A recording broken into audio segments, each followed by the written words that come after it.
Good afternoon मेरे प्यारे दोस्तों। कैसे हो सभी? उपस्थित हो जाओ फटाफट प्लीज। Welcome, most welcome. आइए, सभी के सभी उपस्थित होइए प्लीज। Very good.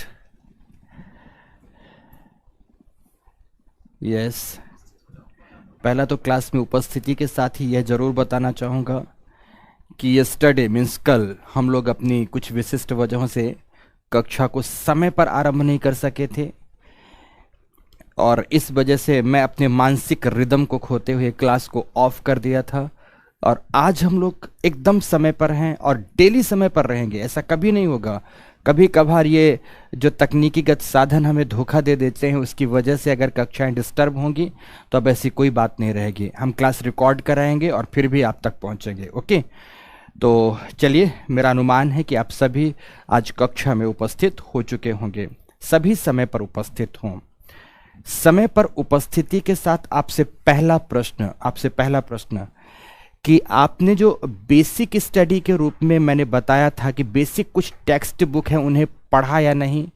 उस टॉपिक को आपने पढ़ लिया है या नहीं? अगर पढ़ लिया तो बहुत अच्छा, और नहीं पढ़ा है तो जरूर पढ़िएगा। ऐसा नहीं है कि नहीं पढ़ा है तो अब कोई अपराध हो गया, बट उसे पढ़िएगा अवश्य, ताकि आपको विषय बहुत सरल और सहज रखने लगने लगे। आज हम अपनी बातों को स्टार्ट करेंगे, अपने टॉपिक की स्टार्टिंग के साथ साथ आज से हमारा भूगोल विषय ऑप्शनल के रूप में टॉपिक के साथ आरंभ होने जा रहा है। तो सबसे पहले आप लोग अपनी टेक्स्ट बुक, जो आपके पास नोट बुक होगी, टेक्स्ट बुक साइड पे रखी रहने दें। आप अपनी एक नोट बुक उठाएं। सपोज पेजेस के रूप में भी आप नोट बुक रखते हैं, ना तो मेरे पास पेज पड़े हैं न तो नोटबुक पड़ी हैं, पर फिर भी मैं दिखाकर आपसे एक उदाहरण के रूप बात करता। तो सपोज आपके पास नोटबुक है, कुछ ऐसी पेजेस के रूप में ही हो, कुछ भी हो, तो नोटबुक के पहले ही पेज में फ्रेश कॉपी होनी चाहिए। ध्यान रखना ऑप्शनल के लिए, ऐसा नहीं कि किसी भी रफ कॉपी में आप लिखेंगे। और कोशिश करिए कि ऐसी कॉपी हो जिसमें लाइन नहीं हो। देखो, कॉपी दो प्रकार की होती हैं। एक तो स्केल वाली होती है, जिसमें कुछ इस तरह से लाइंस बनी हुई होती हैं, और ये मार्जिन लाइन भी बनी होती है। एक कॉपी ये है, तो ऐसी कॉपी में नहीं लिखेंगे, बल्कि जो प्लेन पेज की कॉपी होती है, कुछ ऐसे पेज में होती है।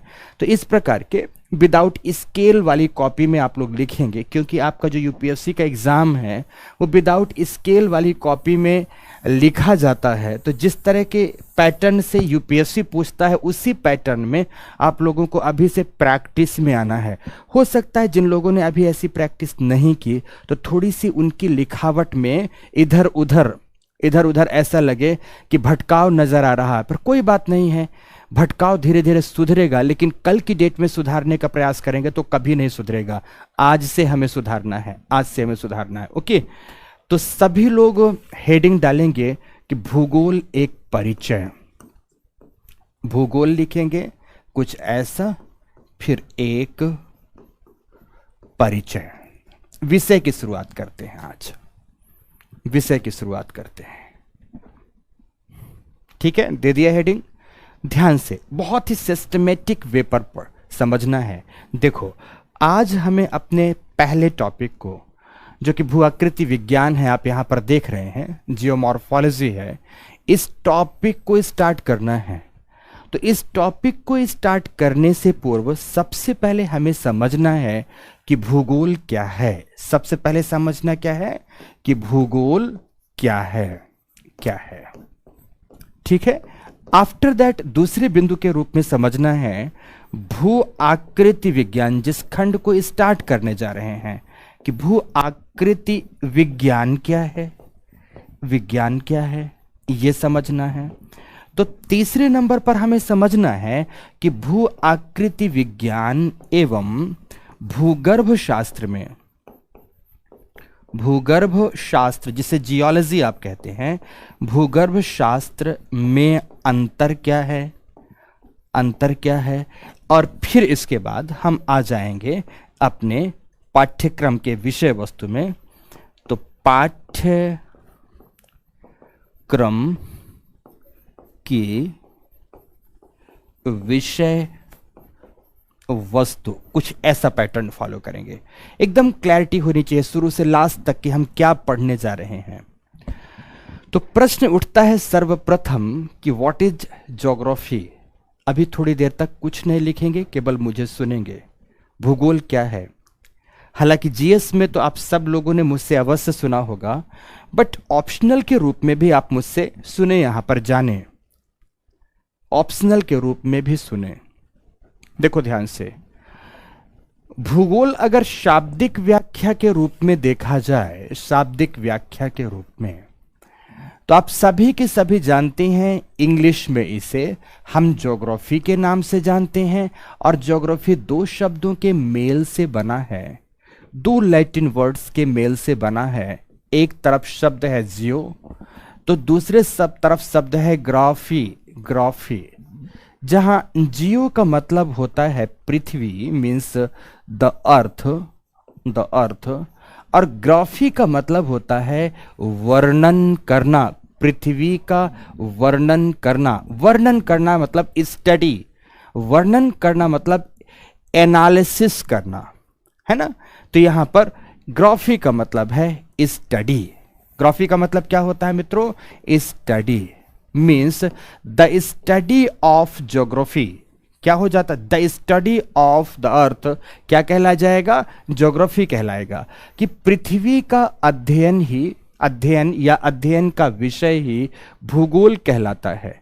अर्थात हमारा पृथ्वी अपने आप में अगर शाब्दिक व्याख्या की दृष्टिकोण से देखा जाए तो ये क्या कहलाएगा? ये अपने आप में भू विज्ञान कहलाएगा। अपने आप में परिभाषा के रूप में पृथ्वी को क्या कहेंगे? भू विज्ञान कहलाएगा। क्यों? क्योंकि इसमें पृथ्वी का अध्ययन करना है। पर कैसा अध्ययन करना है? ग्राफिक्स के रूप में अध्ययन करना है, एनालिटिकल स्टडी करना है। और जब किसी विषय वस्तु की एनालिटिकल स्टडी की जाती है तो उस विषय वस्तु को हम विज्ञान या विज्ञान के तुल्य रखते हैं। इसमें हम कारण कार्य संबंधों की व्याख्या करते हैं। जब भी हम ग्राफी में अध्ययन करते हैं तो कैसे हम इसमें बोलते हैं कि कॉज क्या है और उसका कॉन्सिक्वेंस क्या है। कैसे इसका अध्ययन किया जाता है कि किसी भी परिघटना का कारण क्या है और कारण का परिणाम क्या है, कारण का परिणाम क्या है। अर्थात ये विषय अपने आप पर तर्कों पर आधारित है, साक्ष्यों पर आधारित है। तो तर्क कैसे? वैज्ञानिक तर्क। तर्क कैसे? वैज्ञानिक, ना कि आध्यात्मिक तर्क। साक्ष्य कैसे? वैज्ञानिक साक्ष्य, ना कि कोई धार्मिक साक्ष्य। तो ये पूरा का पूरा विषय वैज्ञानिक तर्कों पर, वैज्ञानिक साक्ष्यों पर, वैज्ञानिक कारणों पर आधारित है, अवलंबित है। इस पर अवलंबित होने की वजह से ही इसे हम कैसा नाम दे सकते हैं? इसे हम क्या नाम देते हैं? इसे हम भू विज्ञान का नाम देते हैं। अर्थात यह जियो साइंस है। भूविज्ञान अगर इसे हम कहेंगे तो क्या कह सकते हैं कि हमारा भूगोल अपने आप में जियो साइंस है मित्रों। क्या है मित्रों? अपने आप में ये जियो साइंस है। ये शाब्दिक व्याख्या है। पर शाब्दिक व्याख्या के बाद इसका वास्तविक वर्णन भूगोलवेत्ताओं ने किस रूप में किया? देखो ध्यान से, अभी तो मैंने कोई टॉपिक पढ़ा नहीं है और पढ़ाया भी नहीं है आपको कि आपके बहुत सारे क्वेश्चंस को देखें। गुड मॉर्निंग, बट सर मैं लाइनिंग वाली नोटबुक ले आया हूं, उसमें लिख सकता हूं? कोई बात नहीं, अभी लिख लो, अभी लिख लो, ठीक है ना। ले आए हो, पर दोबारा से अब ऐसा मत करना, अभी तो कई कॉपी लगेंगी। सर मैं अंडर एज हूँ, 2025 में मुझे एग्जाम देना है, तो सर मेरा मार्गदर्शन करें कि कैसे उतने समय तक क्या? अभिषेक क्या पूछना चाहते हो मेरे दोस्त? पढ़ना शुरू करो। 2025 के लिए बहुत अधिक टाइम थोड़ी है। यूपीएससी की प्रिपरेशन में 2 से 3 वर्ष का समय तो लग ही जाता है। अंकित ने पूछा फादर ऑफ ज्योग्राफी कौन है? जीएस वाली बातें वहीं की वहीं शुरू कर दिया अंकित। ऐसा आपको लगता है कि एक भी शब्द नहीं बताऊंगा? एक एक शब्द बताऊंगा, ध्यान रखना, कुछ भी शेष नहीं रहेगा, बस सुनो ध्यान से। इस कक्षा की गरिमा और मर्यादा अपने आप में इतनी ही है कि हर एक बात बताता हूं मैं, पर विद्यार्थियों को पेशेंस के साथ जानना भी होता है।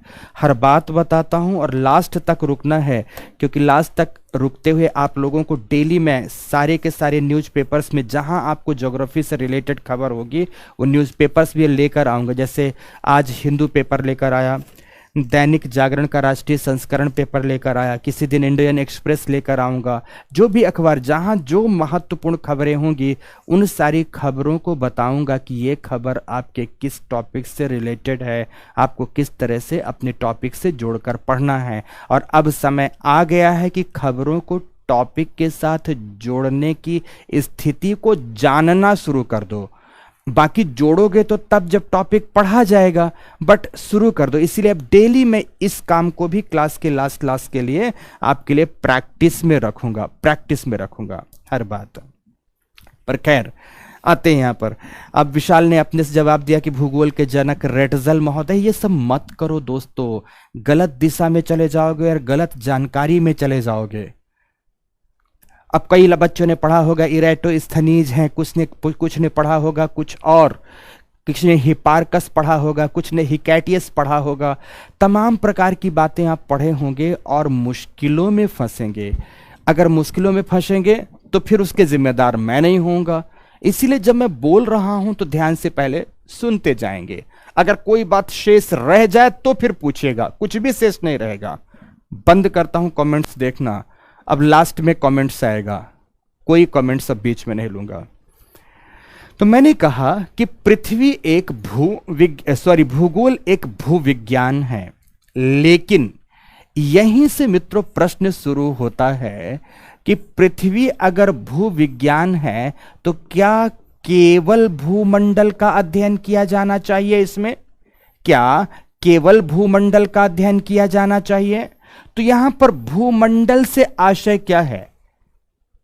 यहां पर भूमंडल से आशय क्या है? तो विद्वानों ने, भूगोल वेत्ताओं ने स्पष्ट रूप से इस बात को समझाने का प्रयास किया कि भूमंडल 3 मुख्य घटकों से मिलकर बना है, जिसे आप स्थल मंडल कहते हैं पहले घटक को, दूसरे घटक को आप वायुमंडल कहते हैं, तीसरे घटक को आप जल मंडल कहते हैं। इन 3 मंडलों से मिलकर बना है भूमंडल, अर्थात इनके अध्ययन के विज्ञान को ही भूगोल कहा जाता है। इनके अध्ययन के विज्ञान को ही भूगोल कहा जाता है। तो आगे कुछ पर्यावरणवादी भूगोलवेत्ता इस विचार को रखते हैं कि अगर ये 3 मंडलों का अध्ययन भूगोल का उद्देश्य होता तो इसके साथ साथ एक चौथे मंडल का उद्देश्य भी जुड़ना चाहिए, जिसे आप जैव मंडल के रूप में जानते हैं। जैव मंडल के रूप में जानते हैं। इनिशियली मैंने एक वेन डायग्राम के माध्यम से समझाने का भी प्रयास किया था कि जहां पर ये तीनों के तीनों मंडल आनुपातिक रूप से एक दूसरे से मिलते हैं। लिथोस्फेयर, हाइड्रोस्फेयर, एटमॉस्फेयर मिलते हैं, वहां जीवों का विकास होता है और जहां जीव पाया जाता है उसे हम लोग बायोस्फेयर के नाम से जानते हैं, उसे हम जैव मंडल के नाम से जानते हैं।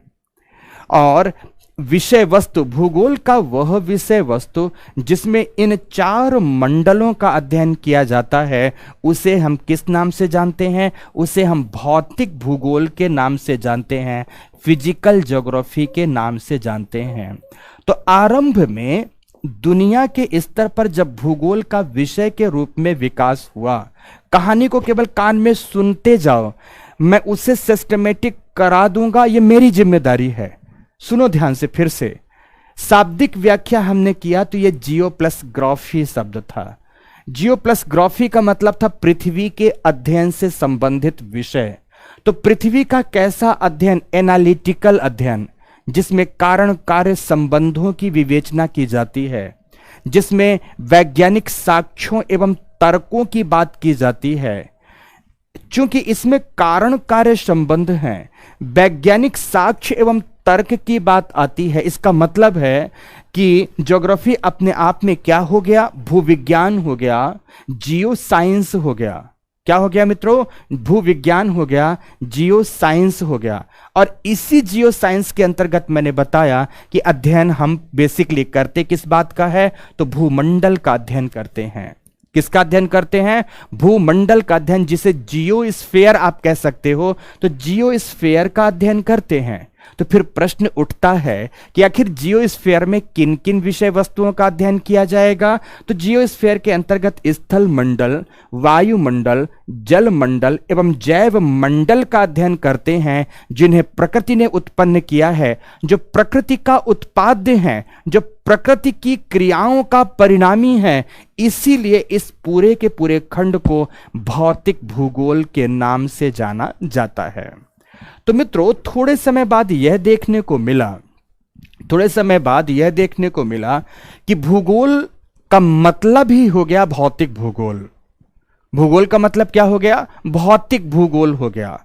कई ऐसे विद्वान हैं, हम रिस्टोफेन से लेकर, हॉटशोन से लेकर, Ratzel, Immanuel Kant, Varenius and Ptolemy से लेकर, अगर हम ग्रीको रोमन परंपरा में होमर, हिकैटियस, हिपार्कस, पेसिडोनियस, मिला, टॉलेमी, एरिस्टोटल तथा प्लेटो जैसे विद्वानों को देखें, अनेक्सिमेंडर जैसे विद्वानों को देखें, तो इन सभी लोगों ने आरंभ में भूगोल विषय के अध्ययन का मूल विषय वस्तु भौतिक भूगोल को ही बताया है।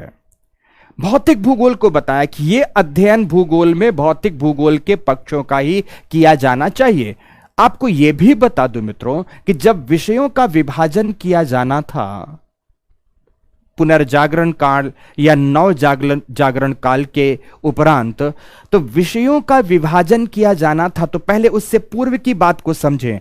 उससे पूर्व सारे के सारे विषय एक साथ पढ़े जाते थे, लेकिन नवजागरण या पुनर्जागरण काल के उपरांत जब विषयों का विभाजन किया जाना था, तो एक बहुत बड़ा प्रश्न उभर कर सामने आया कि भूगोल विषय अगर बनाया जाए तो उसमें पढ़ाया क्या जाएगा। समझना यहां पर कि भूगोल विषय अगर बनाया जाए तो आखिर भूगोल में पढ़ाया क्या जाएगा। तो भूगोल बोलता है आरंभ में, या भूगोल के विद्वान आरंभ में बोलते हैं कि मेरे अंदर स्थल मंडल का अध्ययन कराएंगे, जल मंडल का अध्ययन कराएंगे, वायुमंडल का अध्ययन कराएंगे, जैव मंडल का अध्ययन कराएंगे। तो मित्रों, दूसरे सुनने वाले लोग खूब ठहाका लगाकर हंसते हैं, बोलते हैं, रे बुद्धू। किसको बोलते हैं? भूगोल वाले को बोलते हैं। तुझे यह समझ में नहीं आता कि जिसे तू स्थल मंडल कहता है कि मेरे अंदर स्थल मंडल का अध्ययन कराया जाएगा, तो स्थल मंडल को पढ़ने के लिए तो पहले से एक विषय बना है जिसे आप भूगर्भ शास्त्र कहते हैं। स्थल मंडल का अध्ययन इसमें हम कर लेते हैं, तो तेरी कोई जरूरत नहीं है, तेरी कोई जरूरत नहीं है। जिसे तू वायुमंडल कहता है कि मेरे अंदर वायुमंडल का अध्ययन कराया जाएगा, तो वायुमंडल का अध्ययन, एटमॉस्फेयर का अध्ययन पहले से ही जलवायु विज्ञान है अपने आप में, तो जलवायु विज्ञान के अंतर्गत कराया जाता है। तो तू ये बता कि तेरे अंदर फिर क्या नई बात पढ़ाई जानी है, तो तेरा कोई मतलब नहीं है। तो तीसरा, जिसे तुम जल मंडल कह रहे हो, हाइड्रोस्फीयर कह रहे हो कि मेरे अंदर जल मंडल का अध्ययन कराया जाएगा, तो पहले से ही ओशन साइंस, पहले से ही क्या पढ़ा जा रहा है?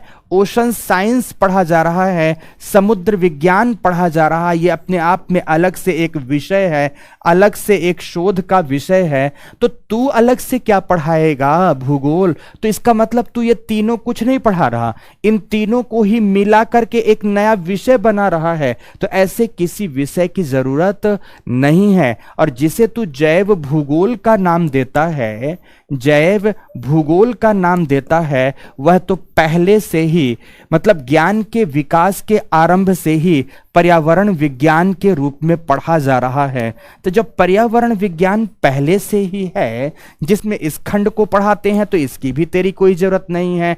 तो इसका मतलब कि तेरे पास पढ़ाने के लिए कुछ नया है ही नहीं, तेरे पास जानकारी के लिए कुछ नया है ही नहीं, तो तेरे जैसे विषय की कोई जरूरत नहीं है। तो तू दुनिया से हट जा, तेरा कोई स्थान दुनिया में पढ़ने की दृष्टि से नहीं होगा, पढ़ने की दृष्टि से नहीं होगा। इस तरह से लोगों ने भूगोल को दुनिया से, अध्ययन की परिपाटी से ही बाहर करने का प्रयास किया।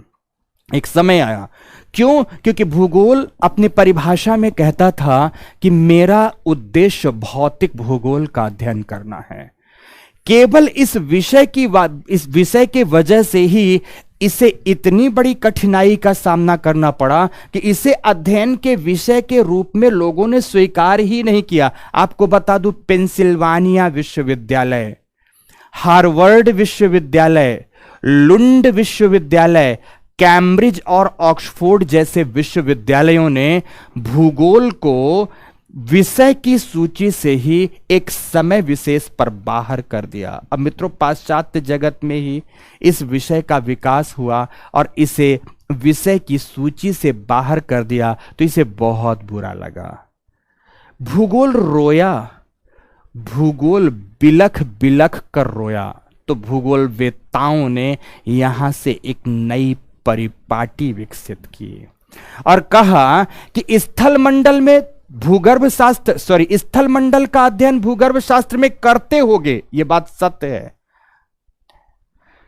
वायुमंडल का अध्ययन जलवायु शास्त्र विज्ञान में करते होगे, जलमंडल का अध्ययन समुद्र विज्ञान में करते होगे, ये बात सत्य है। लेकिन यह सभी के सभी खंड मानवोपयोगी कैसे हैं? क्या इन्होंने कहा कि मानवोपयोगी कैसे हैं? मानवोपयोगी दो शब्दों के मेल से बना है, मानव के लिए उपयोगी। इसकी बात मैं करता हूं। इसकी बात कौन करता है? इन्होंने क्या कहा? भूगोल ने क्या कहा कि इसकी बात मैं करता हूं। कौन करता है? बात मैं करता हूं, भूगोल करता है। इन्होंने कहा कि आप जब इन विषयों में इनका अध्ययन करते हैं तो ये बड़ा ही अमूर्त और बड़ा ही अरुचिकर हो जाता है। लेकिन अगर मैं किसी खंड की बात करता हूं, सपोज मैं पर्वत की बात करता हूं, तो पर्वत मानव के लिए हितकर कैसा है, मानव के लिए लाभकारी कैसे है, मानव के लिए उपयोगी कैसे है, मैं यह भी बताता हूं। मैं अगर नदी पढ़ाता हूं तो नदी के कारण को तो समझाता ही हूं, नदी के विस्तार और नदी के प्रवाह क्षेत्र को तो समझाता ही हूं, बल्कि इसके साथ साथ मैं यह भी बताने की कोशिश करता हूं कि नदियों का मानव जीवन के संदर्भ में उपयोग किस किस प्रकार से है। मीन्स किसी भी भौगोलिक परिघटना को मैं अमूर्त रूप में, अनुपयोगी रूप में अध्यापन का कार्य नहीं कराता, बल्कि उसका अध्ययन उपयोगिता परक दृष्टिकोण से कराता हूं। तो जैसे ही बात उपयोगिता परकता की आई, जैसे ही बात यूटिलिटी की आई, भूगोल को एक नए और सर्वोपरि विषयों की श्रेणी में रखा गया। मेरे दोस्तों, भूगोल की महत्ता को समझो।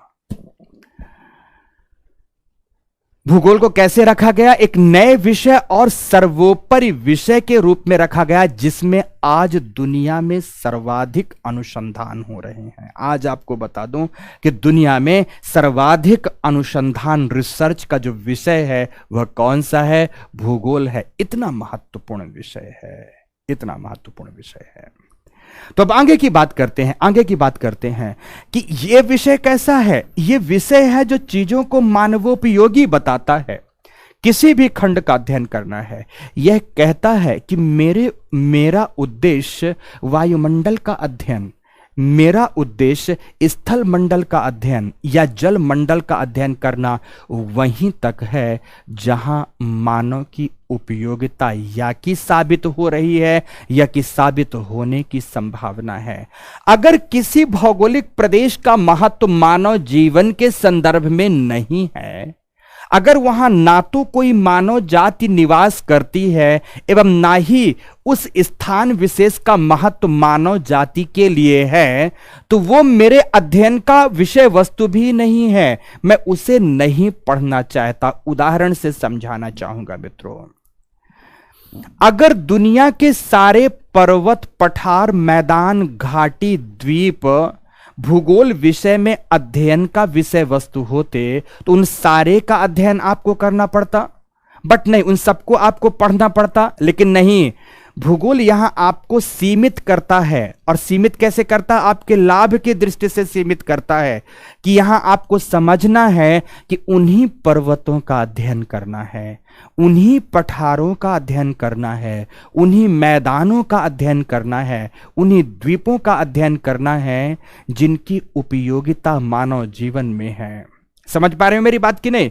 जिनकी उपयोगिता मानव जीवन में, हम उसी को पढ़ेंगे। जैसे हिमालय को तो पढ़ेंगे, परंतु हिमालय से भी लंबी पर्वत श्रृंखला ट्रांस अंटार्कटिका माउंटेन है, उसका अध्ययन क्यों नहीं करेंगे? क्योंकि ट्रांस अंटार्कटिका माउंटेन आज मानव जाति के लिए उपयोगी नहीं है। समझ गए आप मेरी बात कि नहीं? कुल मिलाकर आपको यह जानना है कि अगर यह विषय मानवोपयोगी है तो मानवोपयोगी बनाने के संदर्भ में हम उन्हीं पर्वत, पठार, मैदान, घाटी, सागर आदि का अध्ययन करेंगे जो हमारे लिए उपयोगी हैं, अन्यथा सब का अध्ययन नहीं करेंगे। अगर हम उत्तर अमेरिका पढ़ रहे हैं तो उन्हीं नदियों को पढ़ेंगे जो महत्वपूर्ण है मानव जाति के लिए। अगर हम चीन पढ़ रहे हैं तो हम उन्हीं पठारों का अध्ययन करेंगे जो महत्वपूर्ण है मानव जाति के लिए। ऐसा नहीं है कि हम सब के सब को पढ़ने लगेंगे तो गार्बेज ऑफ द स्टडी या गार्बेज ऑफ द नॉलेज हमारे मस्तिष्क में भर जाए, ऐसा नहीं करना है। तो भूगोल आपको यहां पर पहले तो सीमित कर देता है, और जैसे ही सीमित किया एक नई अवधारणा निकल कर आई। इमैनुअल कांट जैसा विद्वान कहता है, शब्द कान में केवल जाने देंगे, भूलेगा तो भूलने देना, मैं सब लिखाऊंगा जितनी बात महत्वपूर्ण है। इमैनुअल कांट जैसा विद्वान कहता है, इसके लाइन बोल रहा हूं। इमैनुअल कांट जैसा विद्वान कहता है कि मानव, इन्वर्टेड कामा में आपको लिखाऊंगा ये, कि मानव विहीन पृथ्वी का अध्ययन, पृथ्वी का अध्ययन अर्थहीन, जिसका कोई मतलब ना हो, अर्थहीन मुहावरे की भांति है। अर्थहीन मुहावरे के भांति है। अर्थहीन मुहावरा मतलब एक कोई मुहावरा ऐसा बनाया गया हो जिसका कोई मतलब ना हो। तो क्या आप ऐसे मुहावरे को पढ़ना चाहोगे? ठीक इसी प्रकार से इमैनुअल कांट क्या कहते हैं, बहुत बड़ा नाम है मित्रों भौगोलिक चिंतन में, दर्शन शास्त्र में भी इनका बहुत बड़ा नाम है, कई जगहों पर राजनीति विज्ञान में भी इनका बड़ा नाम है, क्योंकि जो पुराने विद्वान हुआ करते थे ना, वो हर क्षेत्रों में ज्ञान दिया करते थे। इमैनुअल कांट के बारे में बड़ी रुचिकर कहानियां सुनाएंगे। भूगोल तो कहानियों से भरा पड़ा है मित्रों। जीएस में आपको कहानियां नहीं सुनाते क्योंकि वहां सीमित समय में आपको बहुत सारी बातें पढ़ानी है, पर ऑप्शनल में तो आपको सबके बारे में कहानियां सुनाएंगे, खूब कहानियां सुनाएंगे, और बहुत प्रेरक प्रसंग आते हैं मित्रों, उन प्रेरक प्रसंगों को समझाएंगे। इमैनुअल कांट ने कहा कि बिना मानव के अगर पृथ्वी को पढ़ा जाए या बिना मानवीय उपयोगिता के अगर पृथ्वी के किसी खंड को पढ़ा जाए तो किसी मतलब का नहीं है, किसी अर्थ का नहीं है। इसलिए सर्वप्रथम भूगोल में या पृथ्वी में अध्ययन की केंद्रीय विषय वस्तु किसे बनाया जाना चाहिए? मानव को बनाया जाना चाहिए। और यहां से भूगोल में अध्ययन का एक केंद्रीय विषय वस्तु तो ना कहो तो एक मुख्य अंग के रूप में मानव तथा मानवीय क्रियाएं भी शामिल हो गई। तो इसी के साथ मित्रों भूगोल के अध्ययन के दो विषय वस्तु के क्षेत्र हुए। एक हो गया भौतिक भूगोल, एक क्या हो गया मित्रों, भौतिक भूगोल हो गया। तो दूसरे तरफ हो गया मानव भूगोल। मानव भूगोल का पक्ष हो गया। दो पक्ष हो गए मित्रों अध्ययन के, एक भौतिक भूगोल का पक्ष हो गया और एक मानव भूगोल का पक्ष हो गया। दो क्षेत्र हो गए भूगोल में अध्ययन के, क्योंकि सबने कह दिया कि जब तक मानव नहीं तब तक पृथ्वी किसी मतलब की नहीं, तब तक पृथ्वी का अध्ययन किसी मतलब का नहीं। भूगोल विषय की बात मैं कर रहा हूं, दूसरे विषयों की बात नहीं कर रहा हूं। और इसी संदर्भ में ध्यान से समझना कि आधुनिक जो भूगोल वेत्ता है उन्होंने किस रूप में भूगोल को परिभाषित किया। भूगोल को परिभाषित किया, भौतिक भूगोल को हम प्राकृतिक भूगोल कहते हैं। भौतिक भूगोल को क्या कहते हैं मित्रों, प्राकृतिक भूगोल कहते हैं। तो आधुनिक भूगोल वेत्ताओं ने भूगोल को परिभाषित करते हुए कहा कि भूगोल मानव एवं प्रकृति के मध्य के अंतर संबंधों का विषय है। जो आधुनिक परिभाषा उभर कर आती है भूगोल की, वो क्या आती है दोस्तों, हमेशा ध्यान रखना कि भूगोल मानव को केंद्रीय विषय वस्तु प्रदान की गई। मानव एवं प्रकृति या प्राकृतिक घटक भी लिख सकते हैं। तो प्रकृति के मध्य के अंतर संबंधों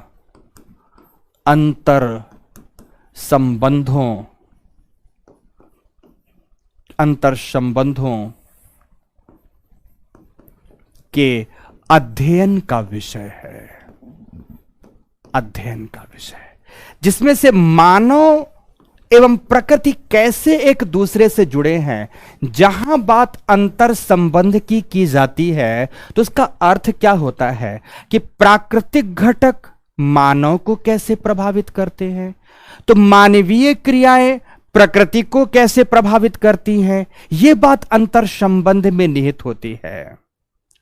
यह बात अंतर संबंध में निहित होती है कि अगर प्रकृति मानव को प्रभावित कर रही है, जैसे एक उदाहरण देता हूं प्रकृति मानव को कैसे प्रभावित करती है। सपोज किसी स्थान पर तापमान बहुत अधिक है, किसी स्थान पर तापमान बहुत अधिक है, तो तापमान से रक्षा करने के लिए हमारी त्वचा से मिलेनिन पिगमेंट का सिक्रेशन होता है। मिलेनिन पिगमेंट का सिक्रेशन होता है और हमारे बॉडी का रंग काला हो जाता है। तो अधिक गर्म तथा अधिक आर्द्रता वाले क्षेत्रों में चॉकलेटी ब्लैक रंग के लोग होंगे। तो प्रकृति ने हमको प्रभावित कर दिया। वहीं दूसरे तरफ जहां धूप की कमी है, तापमान की कमी है दोस्तों, वहां पर बॉडी को ऊर्जान्वित बनाए रखने के लिए सूर्य की ऊर्जा अवशोषित करने की जरूरत होती है। तो हमारी त्वचा में प्रकृति ने लैक्टोडर्म का सिक्रेशन कर दिया। ये सब शब्द याद करवाऊंगा आपको जब प्रजातियां पढ़ाते समय याद कराऊंगा। तो जो शीतोष्ण कटिबंधों में रहते हैं, ठंडे प्रदेशों में रहते हैं, उनकी त्वचा में लैक्टोडर्म की अधिकता है तो उनका रंग सफेद हो गया। उनकी त्वचा फोटो रिसेप्टर का काम करती है, सूर्य किरणों के अवशोषक का काम करती है। पर जो गर्म एवं उच्च आर्द्रता वाले क्षेत्र हैं उनकी त्वचा में मिलेनिन पिगमेंट की अधिकता है, जिससे वह सूर्य किरणों से उनके अंदर की जो कोशिकाएं हैं उससे रक्षा हो पाए। मित्रों, तो प्रकृति ने हमारे रंग को प्रभावित कर दिया। तो दूसरी तरफ क्रिया में देखो, एक तरफ एक प्रदेश है जहां खूब मात्रा में वर्षा होती है तो मैं चावल की कृषि करूंगा। आर्द्र प्रदेश में चावल की कृषि करूंगा कि नहीं करूंगा, तो वहां चावल की कृषि करूंगा। पर दूसरे स्थान पर जहां वर्षा की कमी है वहां पर मैं मोटे अनाजों का उत्पादन करूंगा। देखो कैसे प्रकृति की घटनाएं हमारी क्रियाओं को प्रभावित कर रही हैं। एक क्षेत्र है जहां बारिश बहुत अधिक मात्रा में हुई, अगर बारिश बहुत अधिक मात्रा में हुई तो निश्चित रूप से मैं चावल उत्पादित करूंगा। तो दूसरे तरफ जहां सूखा है, जहां बारिश की कमी, वहां मोटे अनाजों का उत्पादन करूंगा, जिसे आप ड्राई फार्मिंग के नाम से जानते हैं। हमारी क्रिया प्रकृति ने सुनिश्चित कर दी। देखो दूसरी बात, अगर हम घर भी बनाते हैं, नोटिस करना, दिल्ली में अगर मेरा घर है तो उसकी रूप रंग और रचना देखना, तो ही कश्मीर में जैसे घर बने होते उनकी रूप रंग और रचना देखना एकदम भिन्न है। क्यों? क्योंकि वहां पर ठंडियों में हिमपात हो रहा होता है, तो हिमपात की वजह से लोग अपने घर की छतों को सीट की बनाते हैं और ऐसा ढाल युक्त बनाते हैं ताकि हिम फिसल कर नीचे चली जाए। परंतु दिल्ली में हिमपात नहीं है, बारिश है, बारिश की बूंदें प्रवाहित होकर छत से निकल जाए तो हल्के ढाल से युक्त छत, चिकना छत बनाया जाता है। तो हम घर भी कैसा बनाएंगे, इस क्रिया को कौन सुनिश्चित कर देता है? हमारी प्रकृति सुनिश्चित करती है। कौन सुनिश्चित कर देता है मित्रों? हमारी प्रकृति सुनिश्चित कर देती है। हमारी क्रियाओं को कौन सुनिश्चित कर रहा है? प्रकृति प्रभावित कर रही है। कर रही है, नहीं कर रही? हम किसी भी क्रिया को बात कर रहे हैं, किसी भी क्रिया की बात कर रहे हैं, एक दो उदाहरण पर चर्चा कर रहे हैं और बाकी कोई बात नहीं। उदाहरण तो ढेर सारे के सारे हम उदाहरण दे सकते हैं। यहां तक कि मित्रों, हमारा खान पान, हमारा आचार विचार, हमारा व्यवहार, हमारा रहन सहन, सब कुछ प्रकृति द्वारा सुनिश्चित होता है। कैसे? एक उदाहरण बताता हूं। जैसे दक्षिण भारत में एक लोग रहते हैं, कुछ लोग रहते हैं, वो सफेद कपड़े धारण करेंगे तो सफेद शर्ट पहनेंगे और लुंगी लपेट कर रखेंगे। नोटिस किया है, नहीं किया? दक्षिण भारत में लोग क्या पहनेगा, यह कौन सुनिश्चित करता है? यह प्रकृति सुनिश्चित करता है। तो उत्तर भारत में गंगा के मैदान में, राजस्थान के मैदान में और पंजाब के मैदान में जो लोग रहते हैं वो कौन सा वस्त्र धारण करेंगे, यह भी प्रकृति सुनिश्चित करती है। पंजाबी जींस पैंट पहनेगा, पंजाब में रहने वाला, हरियाणा में रहने वाला लोग शर्ट और पतलून पहनेगा, परंतु दक्षिण भारत में रहने वाला लोग लुंगी लपेटेगा। क्यों लुंगी लपेटेगा? और आप लोगों ने तो लुंगी डांस गाना भी सुना होगा। क्यों लुंगी लपेटेगा? पी चिदम्बरम महोदय को तो देखा आपने ना। इसलिए कि दक्षिण भारतीय जलवायु अधिक तापमान वाली एवं अधिक आर्द्रता वाली है। अगर वो पैंट पतलून पहनता है तो हवा का वेंटिलेशन प्रॉपर नहीं हो पाएगा। हंसिएगा मत, लेकिन वास्तविकता बता रहा हूं। हवा का वेंटिलेशन प्रॉपर नहीं हो पाएगा तो पैरों में या अपर थाइज पोर्शन में बहुत अधिक मात्रा में घमोरियां हो जाएंगी, चमड़ी रोगग्रस्त हो जाएगी। उस रोगग्रस्तता से बचाए रखने के लिए कुछ खुले कपड़े पहनते हैं जिसमें हवा आर पार आ जा सके और हवा के आर पार होने से घमोरियां ना हो स्किन में क्या ना हो, घमोरियां ना हो। इसलिए मित्रों वहां पर कुछ ऐसे वस्त्र पहने जाते हैं। तो हम क्या पहनेंगे, हम क्या खाएंगे? दोस्तों आप लोगों ने सुना होगा, कुछ लोग जो विदेश में रहते हैं तो आप उनसे सुनोगे कि वहां तो पानी कम पीते हैं, दारू ज्यादा पीते हैं। अब फिर दूसरी बात सुनोगे, अपने यहां ही अगर पहाड़ियों की तरफ जाओगे तो एक कहावत है, बड़ी मजे की कहावत है कि सूर्य अस्त पहाड़ी मस्त। पहाड़ियों में लोग दारू पिएगा और सो जाएगा। आखिर ठंडे प्रदेशों के लोग दारू क्यों पीते हैं? तो हमारे जैसे गंगा मैदान में रहने वाले लोग पानी से ही अपनी तृप्ति क्यों करते हैं? यह भी सुनिश्चित करती है प्रकृति। ठंडा प्रदेश होगा, बॉडी के तापमान को मेंटेन करने के लिए आपको कुछ लिकर्स की जरूरत पड़ती है, बट हमारे क्षेत्रों में बॉडी को तरोताजा बनाए रखने के लिए, फ्रेश बनाए रखने के लिए गंगा और उसकी सहायक नदियों का शीतल परम पवित्र जल ही पर्याप्त है। तो हम क्या पिएंगे, हम क्या खाएंगे, हम कैसे रहेंगे, हम कैसे पहनेंगे, हमारा रूप रंग क्या होगा, हम कौन सी क्रियाएं करेंगे, यह सब कुछ किसके द्वारा सुनिश्चित हो रही हैं? प्रकृति द्वारा सुनिश्चित होती हैं। प्रकृति निर्धारित करती। तो दूसरे तरफ ध्यान रखना कि मानवीय क्रियाओं से प्रकृति कैसे प्रभावित हो रही है। प्रकृति ने तो मानव की क्रियाओं को प्रभावित किया, लेकिन आज जानते हैं, आज मानव प्रकृति के समक्ष निष्क्रिय करता नहीं है।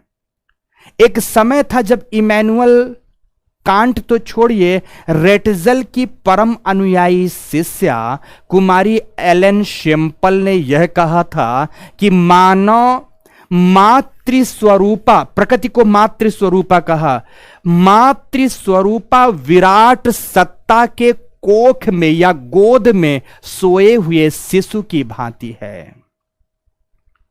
उसे बोला कि प्रकृति मां है और हम सब उसके गोद में सोए हुए शिशु हैं। जिस तरह से गोद में या पालने में सोया हुआ बच्चा वही करता है जो मां कहती है। मां कहती है तो दुग्धपान करेगा, मां नहीं कहेगी तो दुग्धपान नहीं करेगा। ठीक उसी प्रकार से मानव भी प्रकृति के केवल निर्देशों का पालन करता है। लेकिन मित्रों, बाद में इस विचारधारा को पलट दिया गया। संभववाद और नवनियतिवाद जैसे विचारों में यह कहा गया कि नहीं, ऐसी बात नहीं है। मानव एक सक्रिय करता है और मानव अपने बुद्धि कोश का प्रयोग कर, अपने ज्ञान एवं तकनीकी का प्रयोग कर अपने जीवन को अपने अनुरूप बना डालता है। वह प्रकृति तथा प्रकृति के घटकों में भी नियंत्रण स्थापित कर लेता है। तो मानव की क्रियाओं से प्रकृति भी प्रभावित होती है, तो प्रकृति के क्रियाओं से मानव भी प्रभावित होता है। इन दोनों की क्रियाओं के एक दूसरे की प्रभाविता के अंतर संबंधों का अध्ययन ही किसमें किया जाता है? भूगोल में किया जाता है। तो अब जाकर भूगोल अपनी पूर्णता में उभर कर विषय के रूप में आती है, जिसका उद्देश्य विशुद्ध रूप से क्या होता है मित्रों? मानव कल्याण है। ध्यान रखना, भूगोल विषय का उद्देश्य मानव कल्याण है। इसीलिए इसे क्या कहा जाता है? वेलफेयरिस्टिक सब्जेक्ट कहा जाता है। इसे कल्याणवादी विषय के रूप में भूमिका दी गई है। मित्रों, जिस विषय का उद्देश्य ही मानव कल्याण हो, और अगर आप ब्यूरोक्रेट्स बन रहे हैं, आपकी सर्विसेज का उद्देश्य ही मानव जीवन का कल्याण करना है, तो फिर अब इससे अच्छा विषय आपके लिए कोई हो नहीं सकता। लेकिन उनके लिए यह अच्छा है जिन्होंने इसकी भावना को, इसकी आत्मा को ठीक से समझते हुए पढ़ा है। समझ में आ गया मित्रों? तो यह थी भूगोल की परिभाषा और यह था भूगोल का एक परिचय, जिसे अब मैं आपकी कॉपी में लिखाने जा रहा हूं। तो लिखो, सभी के सभी लोग लिखेंगे। लिखें, यहां से आते हैं, जस्ट पहले पेज से लिखें। ज्योग्राफी अर्थात भूगोल, ज्योग्राफी अर्थात भूगोल, भूगोल इन्वर्टेड कामा में भू विज्ञान है। भू विज्ञान है जिसमें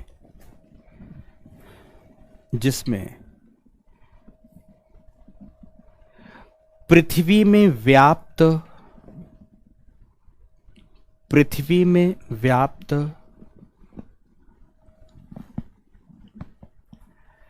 विभिन्न स्थल रूपों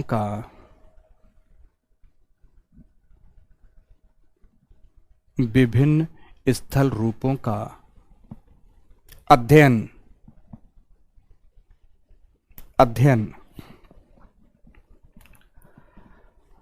कारण कार्य संबंधों के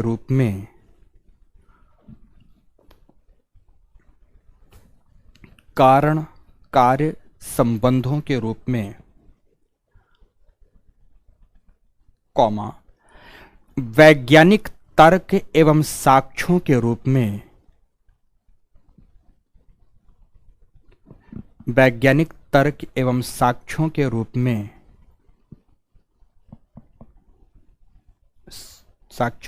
में, क्यों शब्द लिखेंगे? Question mark. कहां क्वेश्चन मार्क। कब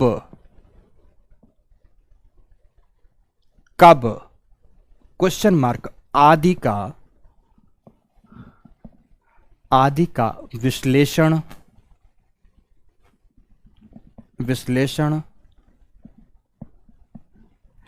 किया जाता है, किया जाता है। पूर्ण विराम लगाओ, पूर्ण विराम लगाओ। अब पैरा चेंज करते हुए लिखना है। 2-3 पैरा में सारी की सारी बातें मैं लिखा दूंगा, सारी की सारी बात लिखाएंगे, लिखेंगे।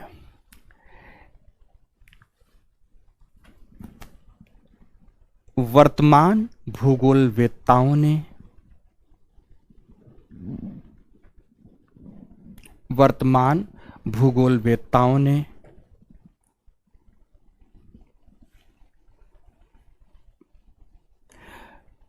प्रकृति के साथ साथ, प्रकृति के साथ साथ मानव तथा मानवीय क्रियाओं, मानव तथा मानवीय क्रियाओं की महत्ता को समझते हुए, की महत्ता को समझते हुए,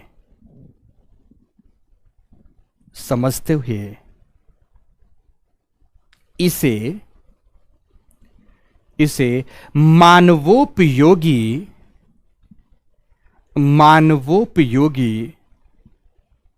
कॉमा लगाएं, कल्याण परक विषय के रूप में, कल्याण परक विषय के रूप में स्थापित किया, स्थापित किया,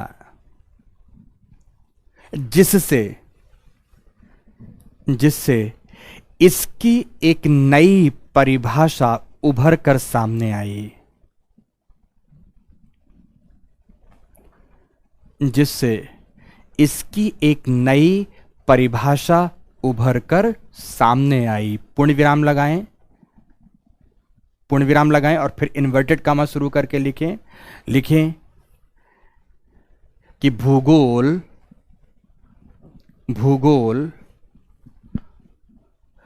मानव एवं भौतिक प्रकृति, मानव एवं भौतिक प्रकृति के मध्य के पारस्परिक संबंधों, मानव एवं भौतिक प्रकृति के मध्य के पारस्परिक संबंधों के अध्ययन से संबंधित विषय है, के अध्ययन से संबंधित विषय है, जिसमें विषय के बाद इन्वर्टेड कॉमा क्लोज कर दो, इन्वर्टेड कॉमा क्लोज कर दो, लिखें जिसमें प्राकृतिक घटकों का मानव पर प्रभाव, प्राकृतिक घटकों का मानव पर प्रभाव एवं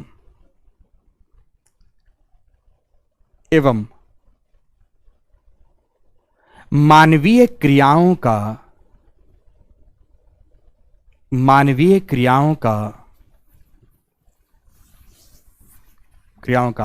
प्रकृति पर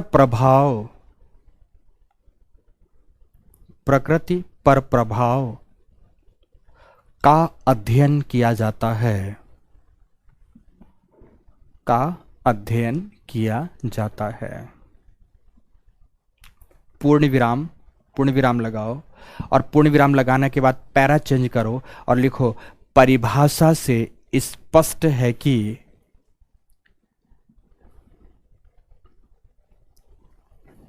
परिभाषा से स्पष्ट है कि भूगोल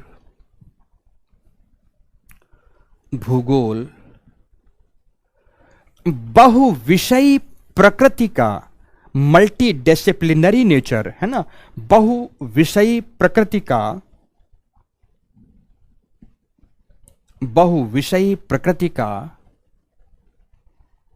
का विषय है, विषय है जिसकी दो मुख्य शाखाएं हैं, जिसकी दो मुख्य शाखाएं हैं।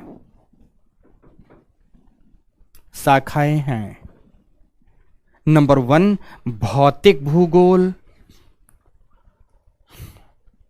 नंबर 1 भौतिक भूगोल,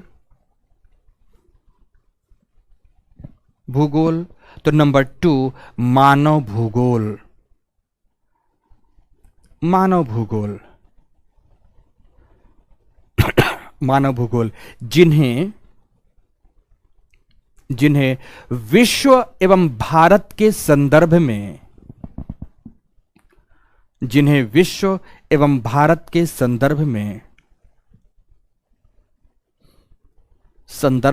पढ़ा जाता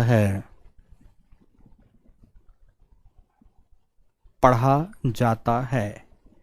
मोनिका ने पूछा सर ये डेफिनेशन किसके अनुसार है, तो ये स्मिथ के अनुसार है। जरूरत नहीं है कि ये नाम लिखें आप, ये स्मिथ के अनुसार है। बेसिकली ये 2016 में ही स्मिथ ने इस परिभाषा को डिफाइन किया और तब से लेकर अब यह परिभाषा सर्वोत्तम मानी जाती है, स्मिथ के अनुसार है ये, ठीक है।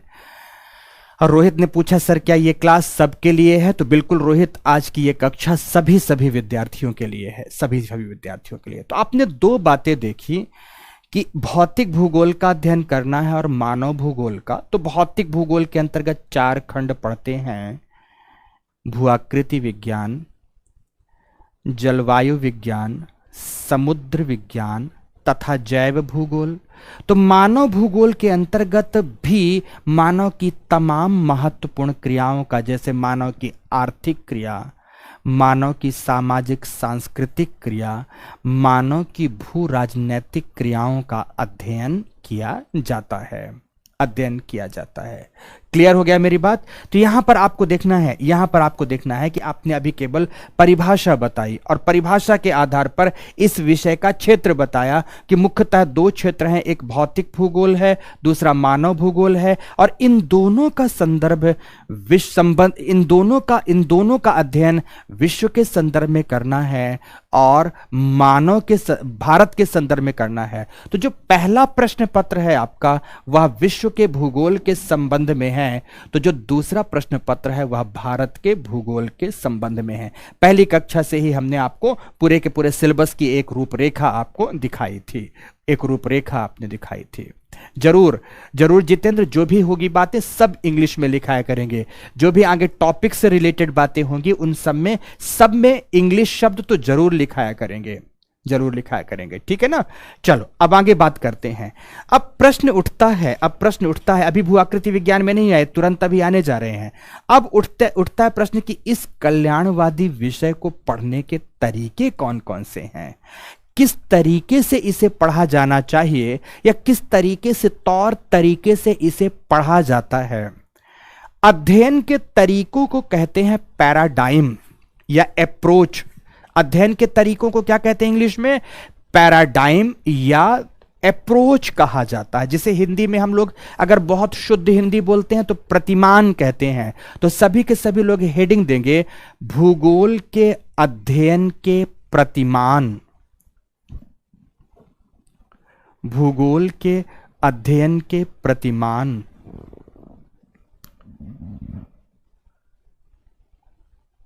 लिख दिया, हेडिंग देना है भूगोल के अध्ययन के प्रतिमान। और यह चीज आपके आगे की दिशा दशा को और ठीक करेगी।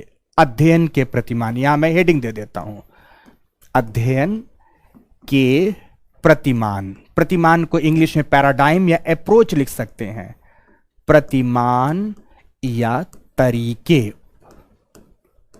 कितने तरीके से पढ़ा जाता है, तो सभी के सभी लोग सबसे पहला तरीका लिखेंगे क्रमबद्ध प्रतिमान, सिस्टेमैटिक अप्रोच। क्रमबद्ध प्रतिमान। दूसरा प्रादेशिक प्रतिमान, रीजनल अप्रोच।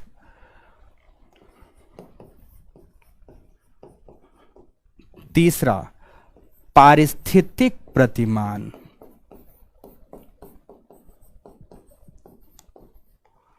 पारिस्थितिक प्रतिमान। केवल 3 प्रतिमानों की चर्चा करनी है यहां पर। आर्थिक प्रतिमान, सामाजिक प्रतिमान, ये सब प्रतिमान हैं, बट आपको 3 प्रतिमानों की चर्चा करनी है। 3 प्रतिमानों की। सिस्टेमेटिक अप्रोच से पढ़ेंगे, रीजनल अप्रोच से पढ़ेंगे, या इकोलॉजिकल अप्रोच से पढ़ेंगे। 3 ही प्रतिमान हैं मूल प्रतिमानों में। 3 प्रतिमान। अब तीनों तरीकों को समझो दोस्तों, तीनों तरीकों को समझो कैसे 3 तरीके हैं, और पूरे भूगोल को इन 3 तरीकों से ही पढ़ेंगे। और हमेशा ध्यान रखना, ये 3 तरीके मानव के जीवन के सफलता के भी 3 तरीके हैं। देखो जैसे कैसे, उदाहरण से समझाता हूं, फिर उदाहरण के बाद परिभाषा में आ जाऊंगा। जैसे मान लो मैंने आपको एक कोई वेरिएबल दिया, एक कोई चर दिया, और वो चर क्या है, ज्योग्राफिकल वेरिएबल की बात है। मान लो मैंने दे दिया आपको कि मिट्टी को पढ़ना है आपको, एक चर दे दिया हमने मिट्टी, और मैंने क्या कहा कि दोस्तों आपको मैंने ये सारा होमवर्क दिया, सपोज कि मिट्टी को पढ़ना है, तो आप क्या करोगे, मिट्टी को ही ईच एंड एवरी डायमेंशन से पढ़ोगे। मिट्टी क्या है, मिट्टी के घटक क्या है, मिट्टी की संरचना क्या है, मिट्टी उत्पत्ति की प्रक्रिया क्या है, मिट्टी कितने प्रकार की है, दुनिया में कहाँ कहाँ किस प्रकार की मिट्टी पाई जाती है। मिट्टी मिट्टी एंड केवल मिट्टी पढ़ रहे हैं, और वर्ल्ड वाइड केवल मिट्टी मिट्टी मिट्टी पढ़े जा रहे हैं। आप केवल मिट्टी मिट्टी मिट्टी पढ़े जा रहे हैं, मिट्टी पढ़े जा रहे हैं। समझ गए मेरी बात की नहीं? दूसरा, मैंने एक चर दे दिया, मैंने दे दिया आपको एक चर दे दिया कि आप ऐसा करिए कि विश्व में पाई जाने वाली प्रवाल भित्तियों का अध्ययन करिए, कोरल रीफ का अध्ययन करना है। तो आप दुनिया भर में केवल प्रवाल भित्ति पढ़े जा रहे हैं, केवल प्रवाल भित्ति पढ़े जा रहे हैं, मीन्स और कुछ पढ़ ही नहीं रहे। आपके पास एक ही चर है, और उस एक चर को दुनिया के स्तर पर आप पढ़ रहे हो, दुनिया के स्तर पर आप पढ़ रहे हो। समझ रहे हो मेरी बात की नहीं? जैसे कहते हैं ना कि घोड़े के आंख के सामने कुछ ऐसी लगाम लगी है कि उसे केवल रास्ता दिखता है, वह उसी रास्ते पर चला जा रहा है, उसे बाकी कुछ भी नहीं पता, कुछ भी नहीं पता मित्रों। तो जब इस प्रकार से, ध्यान से एक ही लाइन बोलता हूं और समझ में आ जाएगा, जब इस प्रकार से किसी एक चर का अध्ययन संपूर्ण विश्व पर किया जाता है, संपूर्ण विश्व के संदर्भ में किया जाता है एक चर का अध्ययन, तो उसे क्रमबद्ध प्रतिमान कहते हैं, उसे सिस्टेमेटिक अप्रोच कहते हैं। हमने दे दिया प्लेट टेक्टोनिक, तो आप प्लेटों का अध्ययन दुनिया भर कर रहे हो। हमने दे दिया भूकंप, तो आप भूकंप का अध्ययन दुनिया भर दे कर रहे हो। हमने दे दिया ज्वालामुखी, तो आप ज्वालामुखी का अध्ययन दुनिया भर में कर रहे हो। तो इसे कहते हैं सिस्टेमेटिक प्रतिमान, क्रमबद्ध प्रतिमान कहते हैं। लेकिन दूसरा भी तरीका है, दूसरा भी तरीका है। अब दूसरा तरीका क्या होता है? दूसरा तरीका क्या होता है? दूसरा तरीका है समझना, हमने कहा आपको बुलाया, आप सब मेरे बड़े प्रिय हैं, वैसे भी बता दूं ऑप्शनल के विद्यार्थियों से मित्रों एक अलग ही लगाव हो जाता है।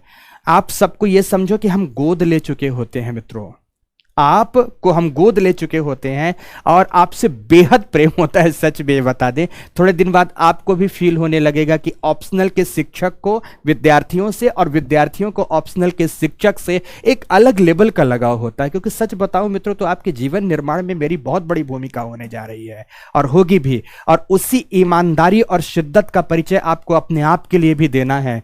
इसीलिए आपके लिए अलग अलग से दुनिया भर की मेहनतें करते हैं। तो ध्यान से सुनो मेरी बात, ध्यान से सुने। एक बच्चे ने पूछा सर आप जितना पढ़ाएंगे उतना पढ़ लें तो एग्जाम क्वालिफाई नहीं, टॉप कर जाओगे कृष्णा, टॉप कर जाओगे मेरे दोस्त, यकीन रखना, भरोसे से बता रहा हूं आपको, उतना पढ़ बस लो ठीक से।